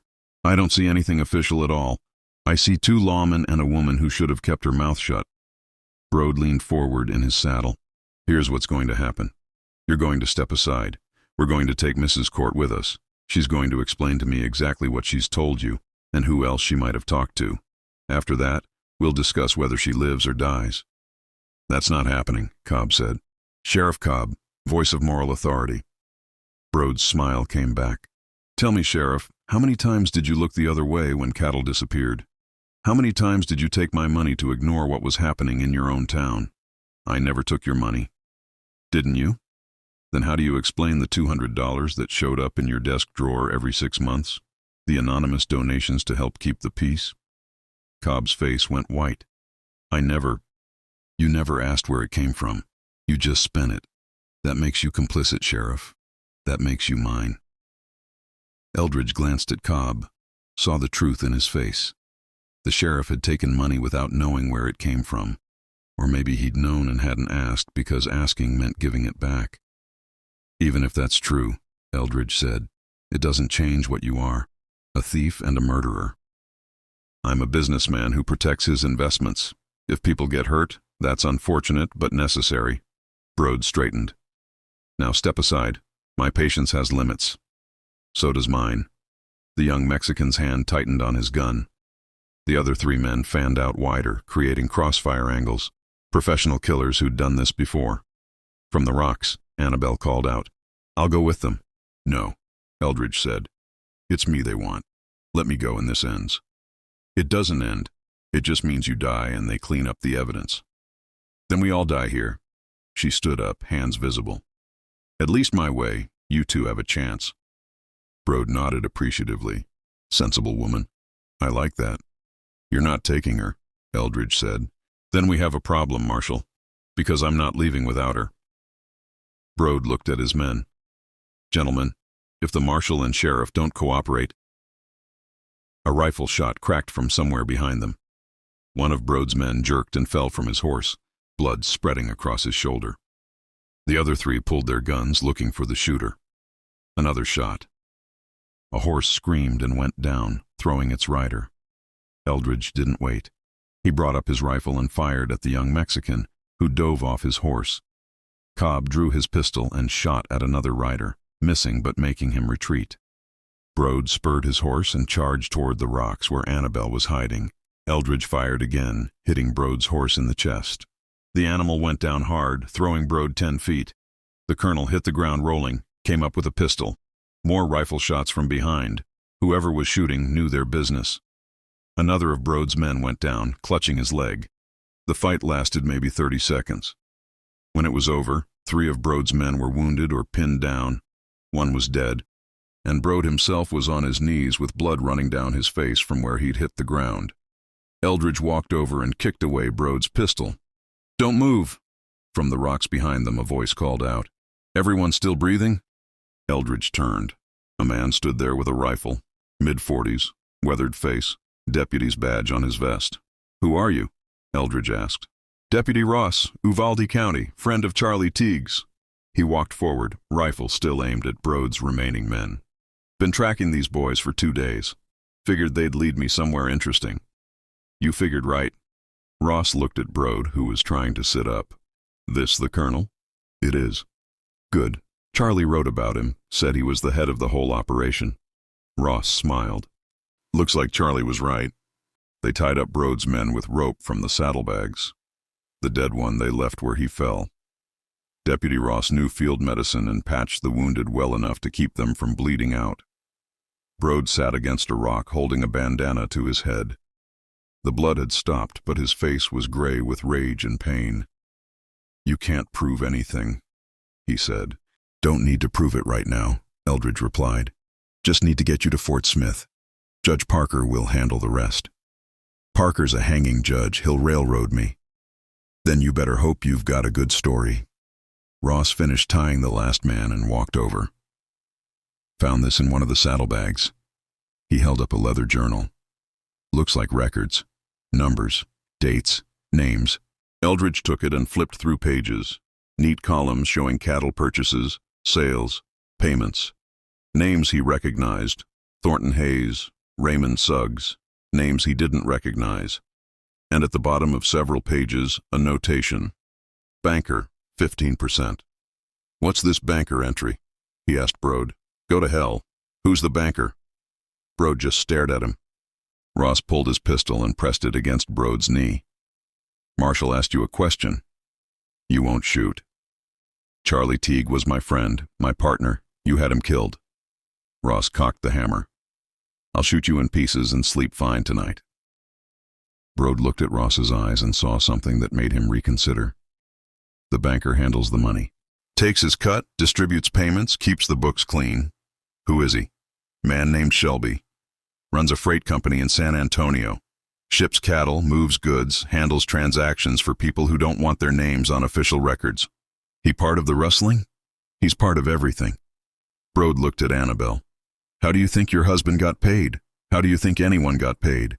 "Cash moving through Shelby's freight office, clean as Sunday laundry." Cobb had been quiet, standing off to the side. Now he walked over. "You said I took your money. $200 every 6 months." "That's right." "Who delivered it?" "Different people. Sometimes Pete, sometimes the Torian brothers. Sometimes just left it in your desk when you weren't looking." "Why? Why do you think?" "So when this all fell apart, you'd be compromised. So you couldn't testify against me without admitting you took bribes." Brode smiled despite the blood on his face. "Insurance, Sheriff. That's all you were. Insurance against exactly this situation." Cobb's face went red. He pulled his pistol and aimed it at Brode's head.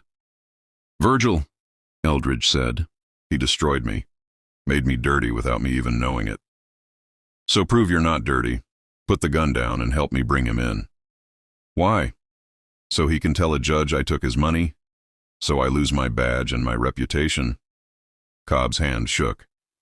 I should kill him right here. You should, but you won't. Eldridge stepped between them. Because you're not a murderer. You're just a sheriff who made mistakes. I took his money. You took money you thought was legitimate. That's different than knowing where it came from and taking it anyway. A judge won't see it that way. Maybe not. But I will. And so will anyone who looks at this honestly. Eldridge kept his eyes on Cobb. Put the gun away. Help me finish this right. Cobb stood there for a long moment. Then he holstered his pistol and walked away, shoulders slumped. Annabelle came out from behind the rocks. She looked at Brode with an expression that was part fear, part hatred. Marcus told you he overheard you talking. That's why you killed him. Marcus was a drunk and a fool. He heard things he shouldn't have heard and told people he shouldn't have told. That made him a liability, so you had him killed. I had him removed. There's a difference. Not to me there isn't. Brode shrugged. Your husband knew the risks. We all do in this business. Some of us are just smarter about managing them. Ross checked the wounded men again, making sure the ropes were tight. What do you want to do with this bunch? Take them to Presidio Station, Eldridge said. Lock them up until we can arrange transport to Fort Smith. That jail won't hold 5 men. It'll hold them if we watch it right, and we're not leaving them out here to escape or die. They loaded the wounded onto horses, hands tied to saddle horns. Brode could still ride, so they put him on his own mount with his hands bound behind him. The dead man they tied across his saddle. You're making a mistake, Brode said as they started back toward town. I have friends, people who won't let this stand. Your friends can visit you in prison, Eldridge said. You think this ends with me? This operation is bigger than 1 man, bigger than 5 men. You cut off 1 head and 2 more grow back. That's a pleasant thought. It's the truth. You want to know how deep this goes? Talk to Shelby. Ask him who else is involved. Ask him about the judges and the politicians and the army officers who take their cut. Brode smiled. You're hunting a snake, Marshal, and you're only seeing the tail. They rode in silence after that. The sun climbed higher and the heat became oppressive. One of the wounded men passed out and had to be tied to his saddle to keep from falling. Cobb rode beside Eldridge. He's right, you know, about it being bigger. I know. So what do? We do our job. Bring in Brode, testify against him, let Judge Parker sort out who else needs hanging. And if Brode's friends come for us, then we deal with that when it happens. They crested a rise and saw Presidio Station in the distance.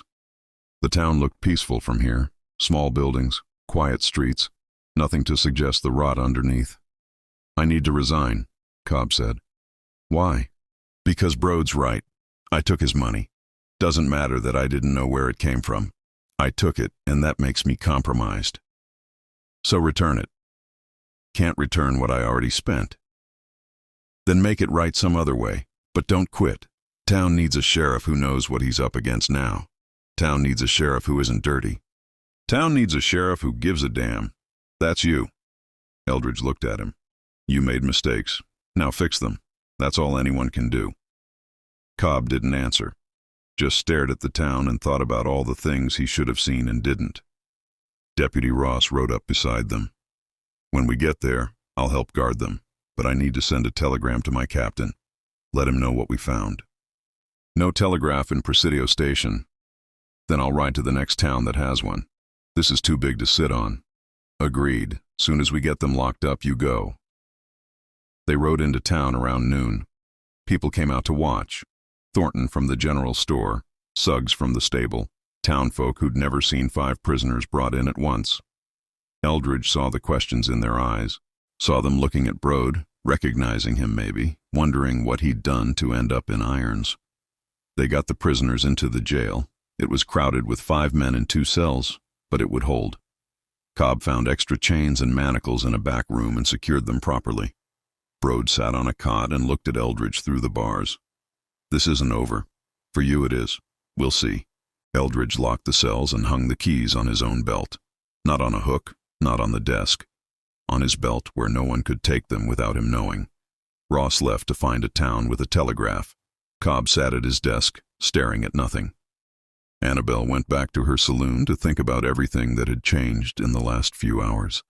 And Eldridge stood in the middle of the jail, looking at 5 men who'd killed and stolen and corrupted, wondering how many more there were that he hadn't caught yet. The snake's tail, Brode had called it. Eldridge wondered how long the snake really was. The jail smelled like sweat, old blood, and the sour breath of caged men. Colonel Terence Brode sat on the cot in the far cell, his suit jacket off, the dried blood on his face looking black in the lamplight. His 4 men were crowded into the other cell, quiet, one of them groaning every time he breathed.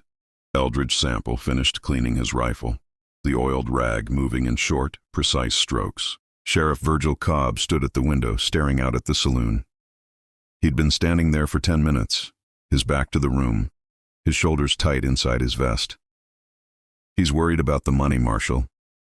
Brode's voice was calm, conversational. "Aren't you, Virgil? $200 every 6 months. You're wondering if Thornton knew, if Suggs knew, if they all knew you were on the payroll." Cobb turned from the window. His hand went to his holster, found it empty, and dropped to his side. His gun belt was on the desk. "Shut your mouth, Brode," Cobb said. "You took it," Brode said, his voice silky. "You spent it. You bought that new saddle last spring. You paid Doc Quarles's bill. You're as dirty as I am. You just got a better price for your soul." Cobb took 2 steps toward the cell, his hands clenched. "I didn't know." "You didn't ask," Brode corrected. "There's a difference." "He's baiting you," Eldridge said, not looking up from his rifle.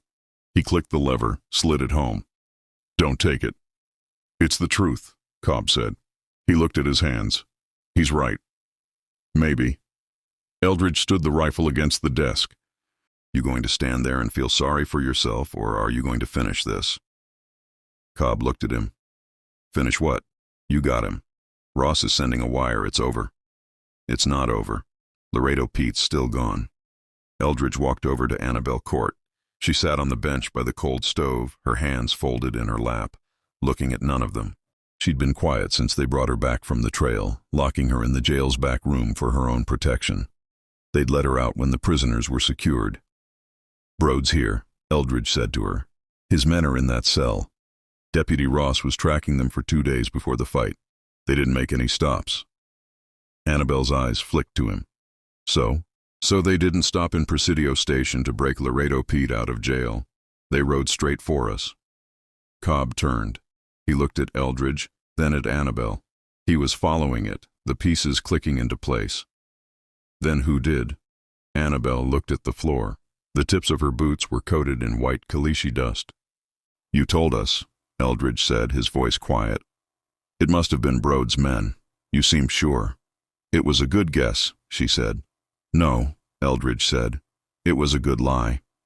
Brode laughed from the cell, a single sharp bark. "Oh, this is good. This is very good, Marshal." Cobb walked over to Annabelle. He stood in front of her, forcing her to look up. "Annabelle, what did you do?" Her face was pale, her eyes hollowed out from lack of sleep. "You remember what you said to me in the saloon? About Charlie Teague, about his wife and kids?" "I remember. You said I got him killed because I was scared. You said I signed his death warrant." "You did, and I've been thinking about that," she said. "But I've also been thinking that maybe I saved yours." Cobb just stared at her. "The night Pete was here," Annabelle said, the words coming fast now, like a dam breaking. "After you and the Marshal went to bed, one of Brode's men came to the saloon, one I didn't recognize. He said Brode was angry. Angry Pete got caught. Angry a U.S. Marshal was involved. He said a team was coming in the morning, not to break Pete out. To kill him," Eldridge said. "To kill him before he could talk," Annabelle nodded. "And anyone who might have heard him talk. That meant Pete, and that meant Virgil. Maybe you too, Marshal." "So you—" Cobb was afraid to say it.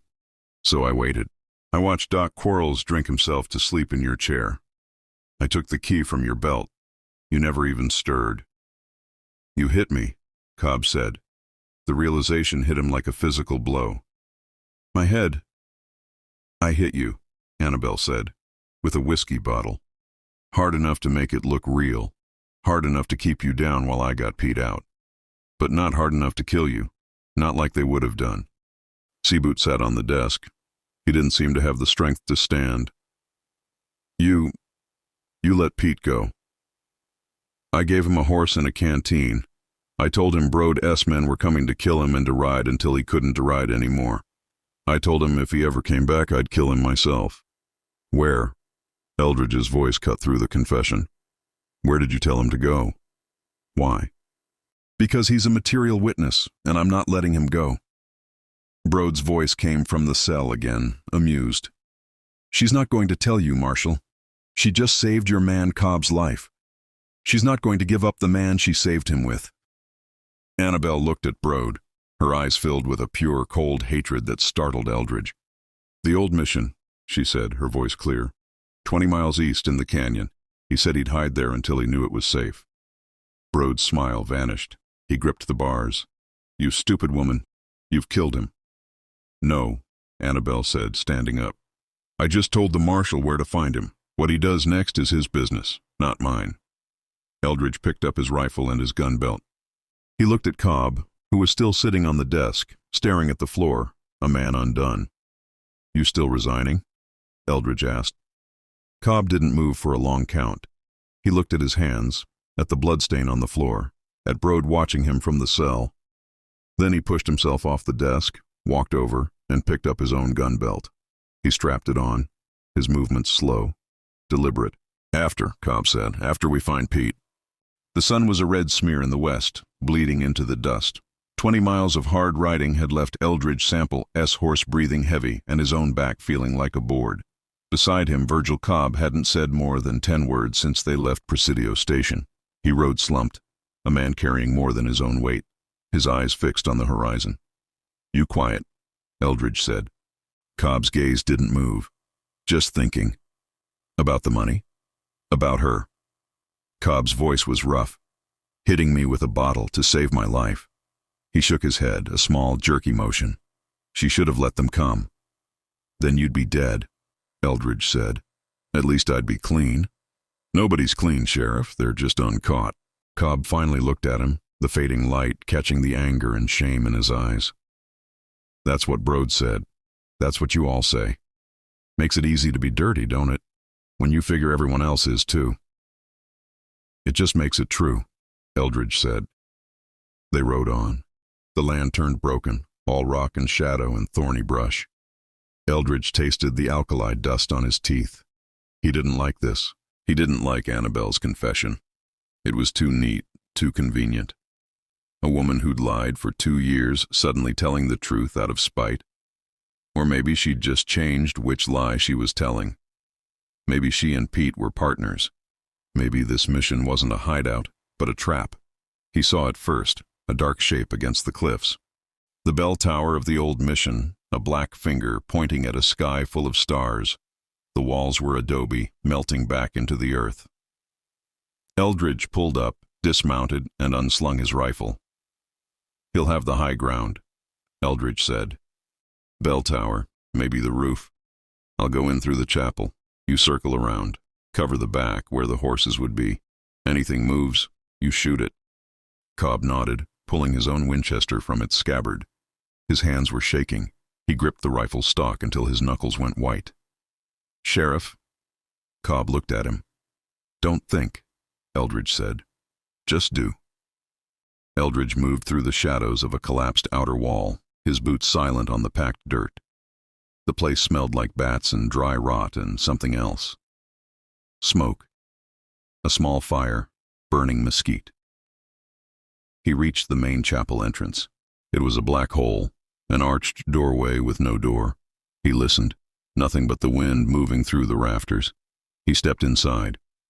The chapel was long and narrow. The roof had fallen in at the far end near the altar, leaving a jagged hole open to the stars. In the center of the room, a small, smokeless fire burned in a ring of stones. Laredo Pete sat on the other side of it, nursing a tin cup. He looked up as Eldridge entered, his face half in shadow, half in firelight. He wasn't surprised. Took you long enough, Marshal, Pete said. Eldridge leveled the rifle at him. Get your hands up. Easy. Pete set the cup down and raised his hands, palms out. Just having a drink. You want one? It's just water. Canteen's almost dry. Where's your gun? On the ground, over by my saddle. Pete nodded toward a dark pile of gear 10 feet away. You can see it from here, way out of reach. Eldridge didn't move. I had to stop and lock up your boss. That got a reaction. Pete's head came up. Brode? You got Brode. Him and 4 of his men. They're sitting in Cobb's jail right now. Pete stared at him. Then he smiled, that slow, half-mouth smile. He whistled low. Well, hell, that changes things, don't it? It changes you from an escapee to a witness. Stand up. Slow. Pete stood, his hands still raised. You know, Marshal, a man in my position, knowing what I know, I could be real helpful to a man like Judge Parker. You're a cattle rustler and a bank robber. I'm an employee, Pete said, and I'm about to get talkative. Brode's just the local manager, you know that. The snake's got a head, a banker in San Antonio. Name's Shelby. Got judges on his payroll. Army contracts. I know names, Marshal. I know where the money goes. Why tell me? Why not just keep riding? Because Annabelle gave me this horse and told me to run, Pete said, his tone reasonable, like he was explaining a feed bill. But where to? Brode's men are everywhere. Now Brode's in jail, but his friends aren't. The men who pay him. They'll come looking for me. They'll come looking for Annabelle. They'll probably come looking for you and that sad sack sheriff of yours. Pete took a step back, casual, his hands still up. Only place I'm safe is in a federal jail, testifying. I give you Shelby, I give you the judges, and you tell Parker I cooperated. You tell him I'm a changed man. The sound of a boot scraping on stone came from the back of the chapel. Sheriff Cobb stepped out of the shadows near the ruined altar, his rifle leveled at Pete's chest. Don't listen to him, Marshal, Cobb said, his voice shaking. He's the one who started all this. Pete turned. Sheriff, you're looking better. The smile came back. Heard you had a headache. Cobb worked the lever on his rifle. The sound was loud in the small space. I ought to shoot you right here. Save the judge the trouble. You could, Pete said, not moving. But then you'll never get the men who paid you, the men who bought that new saddle for you, the men who made you dirty. Cobb's face went white. He took a step forward. Eldridge moved between them. Nobody's shooting anybody. He kept his own rifle on Pete. Cobb, lower your weapon. He's baiting me. He is, and you're taking it. Lower your weapon. Cobb hesitated, his breathing ragged. Finally, he lowered the rifle, just an inch. Pete, Eldridge said, you're going to get on your knees and put your hands behind your head. Pete looked at Cobb, then at Eldridge. He sighed, like this was all a great bother. Fair enough, but you tell Brode something for me. What's that? Tell him he should have paid me more. Laredo Pete knelt in the dust and plaster, lacing his fingers on top of his head. Eldridge pulled the irons from his belt, but he watched Pete's eyes. They weren't the eyes of a defeated man. They were the eyes of a man calculating the odds, waiting for the next card to be dealt. The ride back from the mission was colder, the moon a sliver of bone behind a scrim of high clouds. 3 horses, single file, picking their way through the rocks. Eldridge Sample rode point. Virgil Cobb rode drag, his Winchester laid across his saddle horn. In the middle, Laredo Pete sat his horse with his hands ironed in front of him. The chain looped once around the saddle horn. He was whistling. A high, thin tune that sounded like a funeral dirge played at a party. You're thinking about that money, aren't you, Sheriff? Pete said, not turning. His voice was conversational, easy. Thinking about what Brode said, how you took it. Cobb's horse stumbled. Cobb jerked the reins, his face a mask in the moonlight. Shut up. Just an observation, Pete said. A man gets a taste, it's hard to wash out. You know what Brode called you? His insurance policy. Said you were the cheapest policy he ever bought. I said, shut up. Cobb's voice was tight. Eldridge listened. He let the talk play out. A man who talked was a man who revealed himself. The thing is, Pete went on, he's right. Marshal Sample here, he's a federal man. He sees black, he sees white. He don't see the gray. He's going to take you back and you're going to stand up and tell your story. And Brode's lawyer, man named Pettigrew, slick as river mud, is going to hold up that bank draft. He's going to ask you, Sheriff, is this your name? Did you take the money? And what are you going to say? Cobb didn't answer. The only sound was the clink of hoof on stone and the jingle of Pete's irons. You're ruined, Sheriff, Pete said, his voice dropping, sympathetic. Brode's ruined. I'm probably ruined. But Annabelle, she's smart. She hit you with a bottle. She lied to a U.S. Marshal. She let me go. She's an accomplice. You know what happens to her? She'll hang. Or worse, spend 20 years in a cell in Detroit. All because she tried to save your worthless hide. Eldridge saw Cobb's back stiffen. But, Pete said, there's another way. A cleaner way. Eldridge reined in his horse. Get to it, Pete.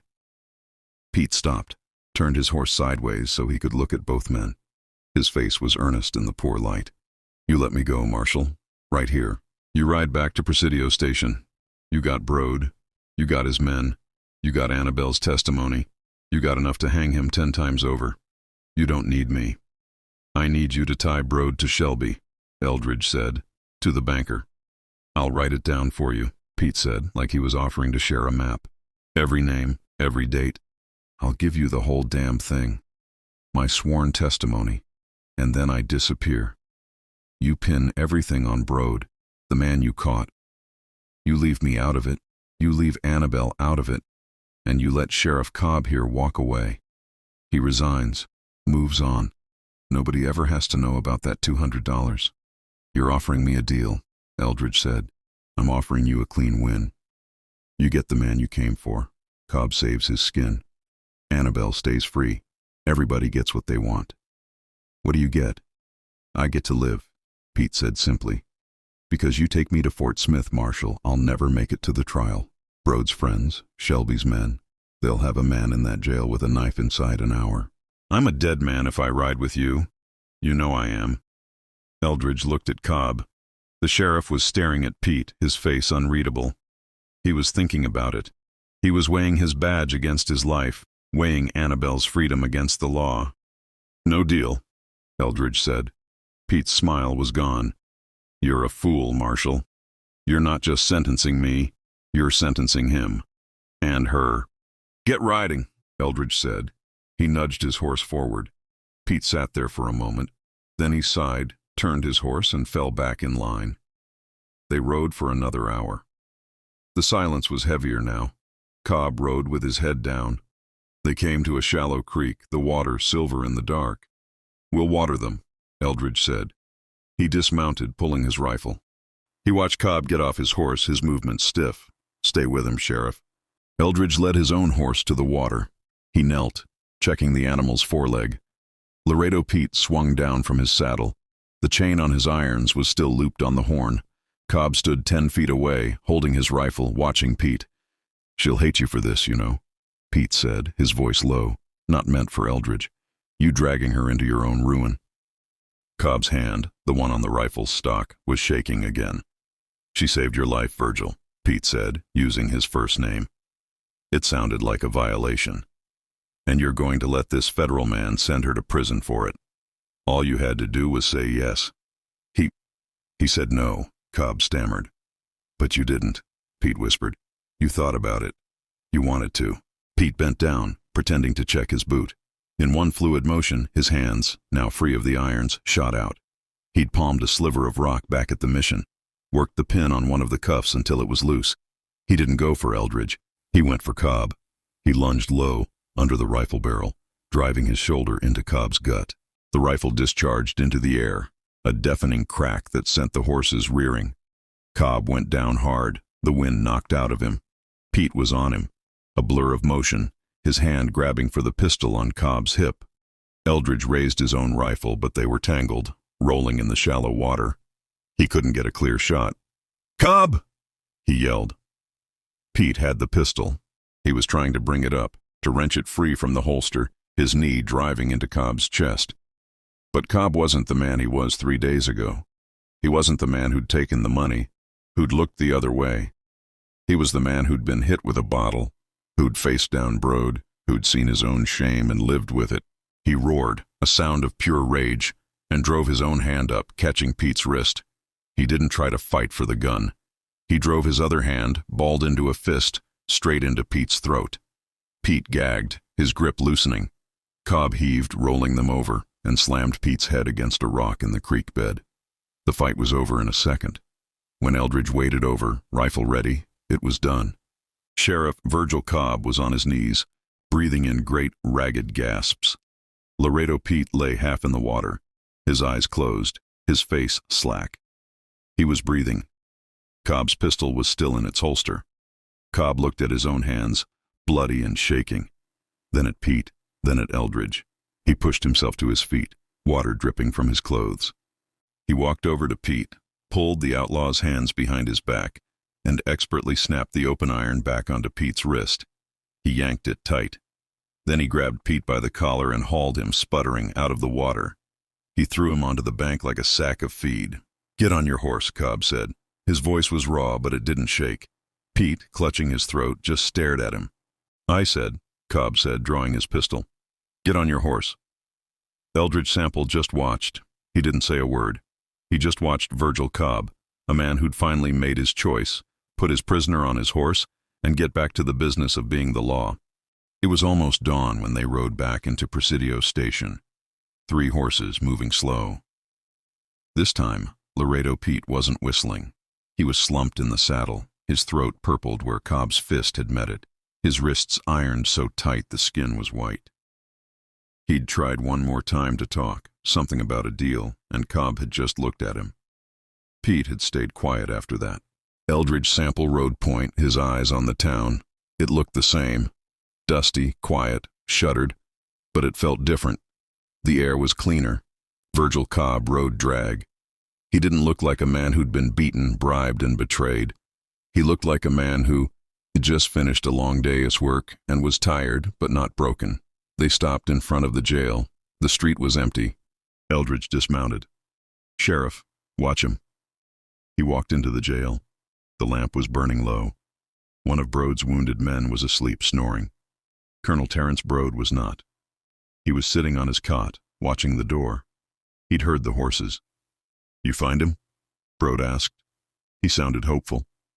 Hoped Pete was gone, another loose end tied up. Eldridge didn't answer. He held the door open. Cobb pulled Pete from the horse. Pete stumbled, his legs stiff. Cobb shoved him forward, hard. Pete walked into the jail, his irons clinking. He stopped when he saw Brode. He looked at the colonel, then at his men in the other cell. He ran a hand over his bruised throat and smiled, a bloody split in his lips. "Morning, Colonel," Pete said, his voice a rasp. "Looks like the payroll's late." Brode's face went gray. He stood up, gripped the bars. He wasn't looking at Pete. He was looking at Eldridge. "You made a mistake," Brode said, his voice losing its silk. "You should have let him go." "That's what he said," Eldridge replied. Cobb shoved Pete into the cell with Brode's men, who shifted away from him like he was diseased. Cobb locked the cell door, then locked the other cell door, checking Brode's lock twice. He hung the keys on his own belt. "Marshal," Cobb said. Eldridge followed him to the back room. Annabelle Court was asleep in the chair, a blanket wrapped around her. She'd cried herself to sleep. Cobb reached out, touched her shoulder. She woke with a gasp, her hand flying to her throat, her eyes wide with terror. She saw Cobb, then Eldridge, and her face crumpled. "You found him," she whispered. It wasn't a question. "We found him," Cobb said. "Is he?" "He's alive," Cobb said. "He's in the cell. With the others." Annabelle's shoulders slumped. She looked at the floor. "So that's it then. I'll be arrested. For helping him." Cobb looked at her for a long time. At the woman who'd lied to him, who'd hit him with a bottle, who'd saved his life. "Get up, Annabelle," he said. "What?" "Get up." He opened the door. "Go back to your saloon." She stared at him, confused. "You're letting me go?" "I'm not letting you go," Cobb said. "You're a federal witness. You'll be summoned to Fort Smith to testify against Brode and against Pete. But the escape, hitting you, You're the woman who was terrorized by Brode's men," Cobb said, his voice flat, official. You were afraid for your life. You did what you had to do to survive." He looked at Eldridge. "Isn't that right, Marshal?" Eldridge Sample's face gave nothing away. "That's what the report will say, if she testifies, if she tells the truth about everything. Brode, Marcus, Shelby, all of it." Annabelle stood slowly. She looked from Cobb to Eldridge, then back to Cobb. She saw the change in him, the iron. "What about you?" she asked Cobb. "The money." "I'll be testifying too," Cobb said. "About all of it. They'll take your badge." "It's not mine anymore," Cobb said. He stepped aside. "Go on, open up your saloon. Send some coffee over, a lot of it. And breakfast. For all of them. For the prisoners?" "They got a long ride ahead," Cobb said. Annabelle walked past them, didn't look back. She crossed the street in the gray light, her steps certain. Eldridge and Cobb stood on the boardwalk, watching the sun hit the top of the general store. The air smelled like coffee from the saloon. "You're riding with me," Eldridge said. "I am," Cobb said. "I'm not resigning." "You just said the badge wasn't yours." "It's not, but the job is. At least until I get these men to Judge Parker and tell him my story." Cobb pulled a cigar from his vest pocket, looked at it and put it back. "I took that money, Marshal. I didn't know where it came from, but I didn't ask either. That makes me what Pete said I was." "It makes you compromised," Eldridge said. "So get uncompromised. That's the plan." Cobb looked at the jail. "Deputy Ross should be back soon. We'll need a wagon. Those wounded men can't ride, and I don't want Brode and Pete on horses. Too much chance. We'll chain them to the wagon bed." "Good."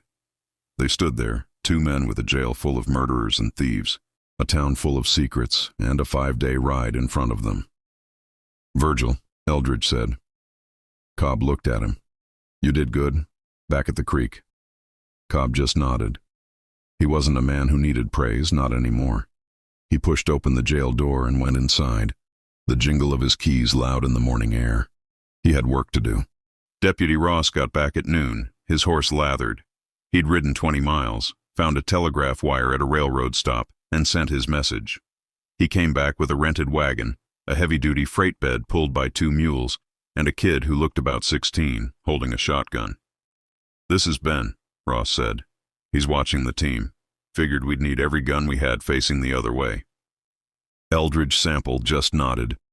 Virgil Cobb came out of the jail, carrying a length of heavy chain. "Annabelle sent food. Let's get them loaded." The street was quiet but not empty. People watched from behind curtains. Thornton Hayes stood on his boardwalk, just watching.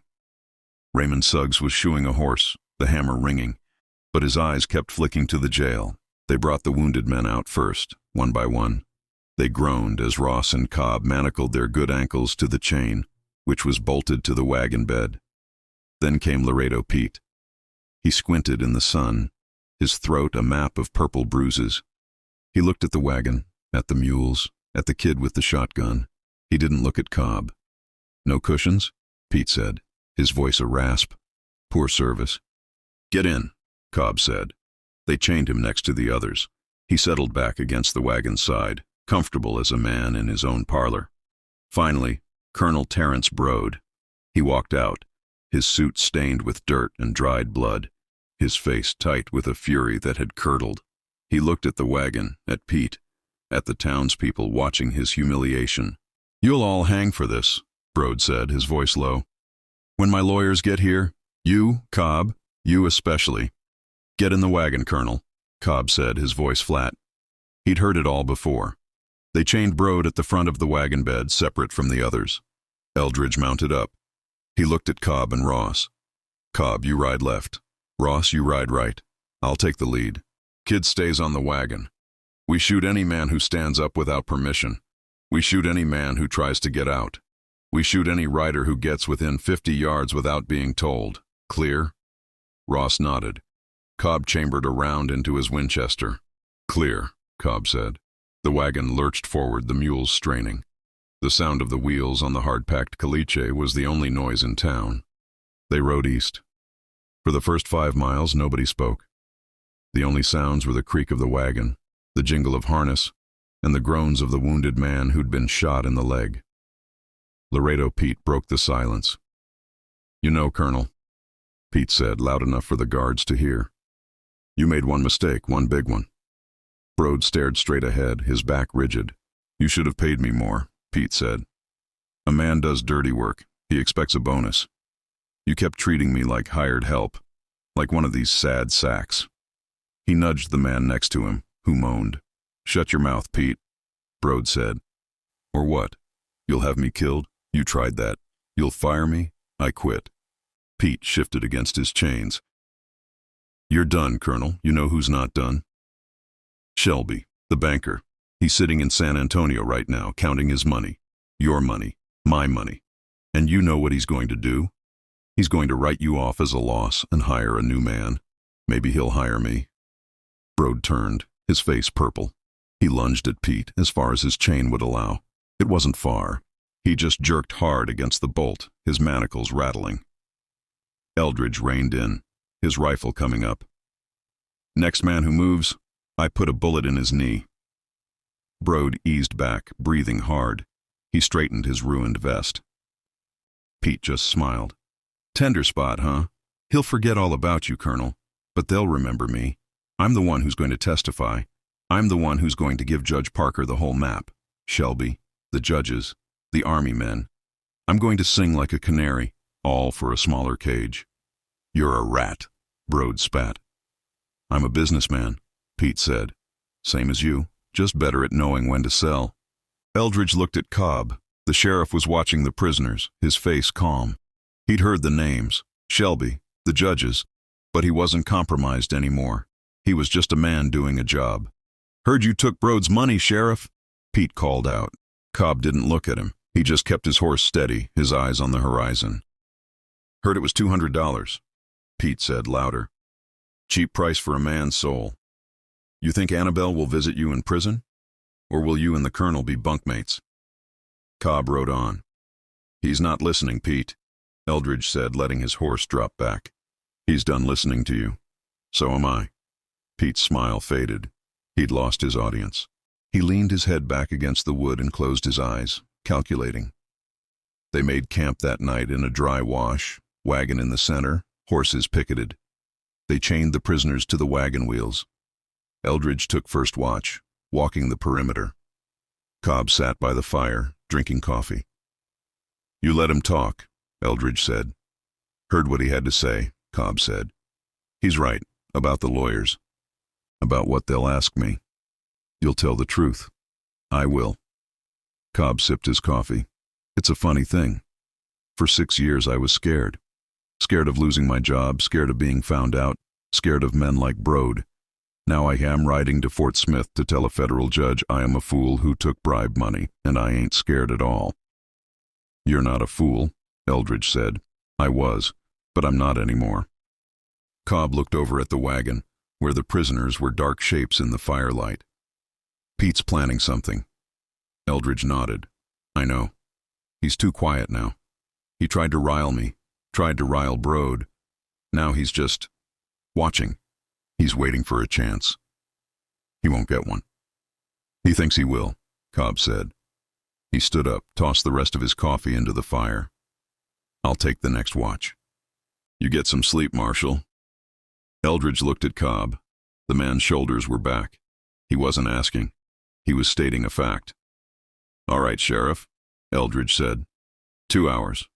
He lay down with his saddle for a pillow, rifle by his hand.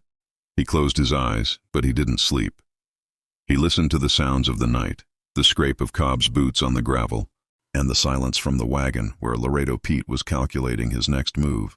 The second day was hotter. The sun was a white iron, and the dust from the wagon wheels caked on every man's skin, filling his mouth with grit. One of Brode's wounded men had died in the night. He'd just stopped groaning around 3 in the morning. When the sun came up, Deputy Ross checked him, pulled his hat down over his face, and said, "One less to feed." They'd left him there, buried in a shallow grave of rocks. The mood in the wagon was worse. The death made it real. Brode hadn't said a word since sunrise. He sat with his back to his men, staring at the mules, a statue of ruined pride. Laredo Pete was quiet too, but his eyes were working. He watched Eldridge Sample ride point. He watched Virgil Cobb's horse on the left flank. He watched Deputy Ross on the right. He watched the kid, Ben, who kept his shotgun aimed at the wagon bed but whose attention drifted to a hawk circling overhead. Pete was measuring. Eldridge rode back, letting his horse walk alongside the wagon. The heat rolled off the canvas cover. "He's planning," Cobb said, riding up on the other side. He didn't need to say who. "I know," Eldridge said. "He's watching the kid. Thinks he's the weak link." "He is," Eldridge said. "But Pete's chained. He can't get to him." "He doesn't need to get to him," Cobb said. "He just needs the kid to make a mistake." "He's right, you know," Laredo Pete said from the wagon. His voice was casual, like he was commenting on the weather. "The kid's greener than a spring branch. He's thinking about a girl in the next town. He's not thinking about the man sitting 10 feet away." Ben the kid flushed red. He swung the shotgun toward Pete. "Shut your mouth." "Easy, Ben," Ross called out, his voice sharp. "Don't listen to him. Watch the prisoners. All of them." Pete smiled. He'd made his point. He'd gotten a reaction. Eldridge ignored him. He looked at Cobb. "This man Shelby, the banker." Cobb nodded. "I've been thinking about him. He's the head of the snake," Eldridge said, keeping his voice low, for Cobb only. "You think? Or is he just the money?" Brode acted like the man in charge. Brode's a rancher. He knows cattle. But this is organized. Judges, army, lawyers. That's not a cattleman. That's a man who moves pieces. That's Shelby. So Brode's just a field boss. A high-level one, Eldridge said. But yeah, Shelby's the one who won't be worried. "He should be," Cobb said. "We've got his ledger." "We've got Brode's ledger," Eldridge corrected. "It mentions banker. It doesn't mention Shelby. Pete's the only one who said that name out loud." Cobb's face went grim. "And Pete's the only one who can tie Shelby to Brode." "Which makes Pete very valuable," Eldridge said. "And very dead," Cobb said. "Shelby can't let him testify." From the wagon, Brode laughed. It was a dry, ugly sound. "You're finally figuring it out. You think I was the danger? I was just business. Shelby is politics. He'll send men. Not hard cases like mine. He'll send Pinkertons. Or rangers he's got on his payroll. Men with badges. Men you'll trust right up until they put a bullet in your back." "And in Pete's," Eldridge said. "Especially in Pete's," Brode said. He looked at Laredo Pete, his eyes full of hate. "You talk too much. You signed your own warrant, you stupid smiling bastard. You think you're going to a smaller cage? You're going to a pine box." Laredo Pete's smile didn't waver. "Maybe. But I'm taking you with me, Colonel. And maybe I'm taking Shelby, too. That's a pretty good hand for a dead man." Eldridge pulled his horse away, trotting back to the point. The conversation was done. They were in a chess game they didn't understand. Shelby knew they had Brode. Deputy Ross's telegram guaranteed that. He'd know they were on the road to Fort Smith. He'd know the route. And he'd know the only thing that connected him to the whole operation was sitting chained in the back of that wagon. Eldridge studied the horizon. Every rise, every cluster of rocks, every dry wash looked like an ambush. "See that ridge?" Eldridge called out. Ross and Cobb looked. A line of rocky ground, half a mile ahead. "We don't go over it," Eldridge said.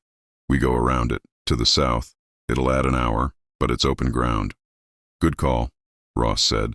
Cobb just nodded. The wagon turned, the mules complaining. "Taking the long way, Marshal?" Pete called out. "You scared? You should be. They're out there, Shelby's men. They're watching us right now." Eldridge didn't look back. "They're not here to save me," Brode said, his voice quiet, almost to himself. "They're here to clean up, to erase the books." "That's right, Colonel," Pete said. He sounded cheerful. "They're here to kill all of us. You, me, the wounded. And these 3 lawmen, too. No witnesses. That's how a real banker does it." The kid, Ben, looked pale. His knuckles were white on the shotgun. Cobb pulled his horse closer to the wagon, his Winchester resting across his lap. He wasn't watching the horizon. He was watching Laredo Pete. "First sign of trouble, kid," Cobb said, his voice carrying. "You shoot him. You shoot Pete first. Don't wait for him to move. You just do it. You understand me?" Pete's smile vanished. He looked at Cobb, really looked at him. He saw the iron in the sheriff's eyes. He saw a man who wasn't compromised, who wasn't scared, and who wasn't bluffing. Laredo Pete leaned his head back against the wagon, and for the first time since Eldridge met him, he shut his mouth. The third day on the road, the silence settled in like the dust. Laredo Pete had stayed quiet ever since Sheriff Cobb told the kid to shoot him. He just sat chained in the wagon bed watching. He looked at Brode, who stared at nothing, a man already in his own grave. He looked at the 3 wounded men, one of whom was shivering with fever, and he looked at the country they passed, committing it to memory, calculating. The tension was gone, but the quiet was just as heavy. Eldridge Sample rode his horse back from the point, letting it walk alongside Virgil Cobb.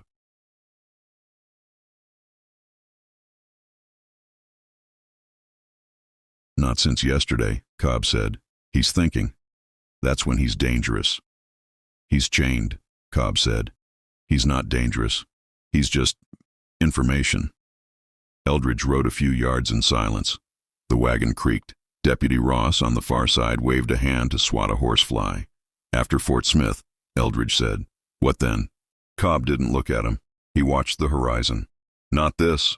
Not this," Eldridge repeated. It wasn't a question. "I was never cut out for it," Cobb said. "Man's supposed to see things. I saw the saloon, the store, my office. Didn't want to look past it. Got used to the chair. You stood up from it." "At the end," Cobb said. "The end's the easy part, Marshal. It's the middle I got wrong. A man does that, he can't sit in the chair anymore. He'll always be looking out the window, wondering what he's missing." Eldridge watched him. Cobb had found his spine, but it cost him his comfort. Maybe that's what a spine cost. "You did all right," Eldridge said. Cobb almost smiled. "I'll tell Judge Parker that. Maybe he'll give me a discount." From the wagon, Pete's raspy voice cut the heat. "Marshal." Eldridge reined in, his horse dancing a nervous step. He looked at Pete. "I thought you were done talking." "I'm done talking to him," Pete said, gesturing to Cobb. "He's made his peace. He's a civilian. I'm talking to you, federal man." "Talk." "You're thinking you got the whole snake," Pete said. "You got Brode. You got me. You're going to get Shelby, the banker. You're feeling good." "I'm feeling hot," Eldridge said. "Shelby's not the last man," Pete said, leaning forward as far as his chains would let him. His eyes were bright, focused. This wasn't a taunt. This was a pitch. "He's just the bookkeeper. You take him down, the man above him just hires a new bookkeeper." Brode turned his head. "Be quiet, you fool." "You be quiet," Pete said, his voice like gravel. "You're yesterday's news. I'm tomorrow's." He looked back at Eldridge. "You know where the real money is? Not in cattle. It's in the land the cattle walk on. It's in the railroad." Eldridge didn't move. He just watched. "Shelby met a man," Pete said. "Twice. I saw him. Wore a $300 suit. Smelled like bay rum. Came from back east." They didn't talk about cattle. They talked about survey lines. They talked about which counties would get a federal depot and which ones would dry up and blow away. They were using Brode's money to buy up all the land that mattered. "You know this man's name?" Eldridge asked. "No," Pete said. "But I know he worked for the Texas and Pacific Railroad, and I know he was interested in Army contracts out of Washington. This ain't about cows, Marshal. It's about who's going to own the whole damn state. You take me to Parker, you're a hero. You take him, you're a target." Eldridge looked at Pete for a long count. The man was selling his way into a protected cell, selling his way into importance, selling his way out of a noose. He was making himself too valuable to be lost in a trial. "Save it for the judge," Eldridge said. He nudged his horse and rode back to the point. Pete smiled, satisfied. He'd baited a new hook and the fish was looking at it. That night they camped in the open. Ross took first watch, walking the perimeter. The kid, Ben, was asleep by the mules. Eldridge and Cobb sat by the fire, drinking coffee that was more grounds than water. He's lying, Cobb said. No, he's not, Eldridge said. That's the worst part. He's probably telling the truth. About the railroad, about Washington. It doesn't matter. It's bigger than Brode. It's bigger than Shelby. It's always bigger. Eldridge drank the last of his coffee. He's making himself a federal witness. Smart. Cobb stared into the fire. The flames lit the lines on his face. When I get to Fort Smith, I'm going to tell Parker about the money, the $200. I know. He'll ask me why I didn't report it, why I didn't question it. What will you say? Eldridge asked. I'll say I was a coward, Cobb said, his voice quiet. I'll say I wanted the money, and I was too scared to ask where it came from. I'll say I was incompetent. I'll say everything Teague wrote about me in his notebook was true. That'll be hard. It's the truth. Cobb looked up from the fire at Eldridge. But then I'll tell him how we found Teague, and how we got Brode, and how I put Pete back in his irons. I'll give him the whole story, Marshal. Not just the part that makes me look bad. Not just the part that makes me look good. Just the story. Eldridge nodded. That's all he'll want. Cobb tossed the dregs of his coffee into the fire. The flames hissed. Annabelle said she might sell the saloon, maybe move to San Antone, start over. You and her? Cobb was quiet for a moment. Just starting over. Seems like a good idea. He stood up, stretching his back. It's clean anyway, the end of it. That's more than most men get, Eldridge said. Cobb picked up his rifle. I'll relieve Ross. You get some sleep. Eldridge watched him walk out into the darkness, a man who finally knew his own shape. He leaned back on his saddle, but he didn't close his eyes. He listened to the jingle of chains from the wagon where Laredo Pete was quiet, calculating, and very much alive. Fort Smith, Arkansas, wasn't Presidio Station. The dust was brown, not white, and it knew its place. It stayed in the street, off the wooden sidewalks. The buildings were brick, 2 stories high, with glass windows that looked expensive. The wagon rattled down Garrison Avenue. People looked, but not with the curtain-twitching fear of a town that owned its own secrets. They looked with mild interest. Men in chains were common. This was Judge Parker's town. Last stop, Eldridge said, his voice dry. In the wagon bed, Laredo Pete sat up. He ran a hand over his bruised throat and looked at the U.S. federal courthouse. He smiled, a split in his chapped lips. He looked like a man arriving for a business meeting. Colonel Brode looked like a man who'd just been told the bank had failed. Eldridge Sample dismounted as a deputy with a clean vest and a trimmed mustache came down the steps. Marshal Sample? That's me, Eldridge said. I've got a wagon of prisoners for Judge Parker, 5 minus 1 who died in transit. The deputy didn't blink. He's expecting you. We'll take them. They unchained the men. Cobb and Ross, their rifles held casual but ready, moved Brode and the 2 remaining wounded men. Brode stumbled on the step, and Cobb caught his arm, steadying him. Don't you touch me, you traitor! Brode snarled. I'm just keeping you from falling, Colonel, Cobb said, his voice flat. Don't want you to miss your appointment. Eldridge unlocked Laredo Pete's irons. He kept a hand on Pete's arm as they walked toward the jail entrance. Marshal, Pete said, his voice a low rasp. You tell Parker what I told you, about the railroad, about the men back east. You tell him I'm the one who knows the map. I'll tell him you're a rustler and a bank robber who got caught, Eldridge said. Pete's smile was still there. Yeah, but I'm a rustler he can use. That makes all the difference, don't it? Inside, Eldridge said, shoving him. Pete walked into the jail, his shoulders back, ready to negotiate. Outside, the wagon was empty. Deputy Ross paid the kid, Ben, who took his money and his shotgun and disappeared toward the river. Virgil Cobb stood by his horse.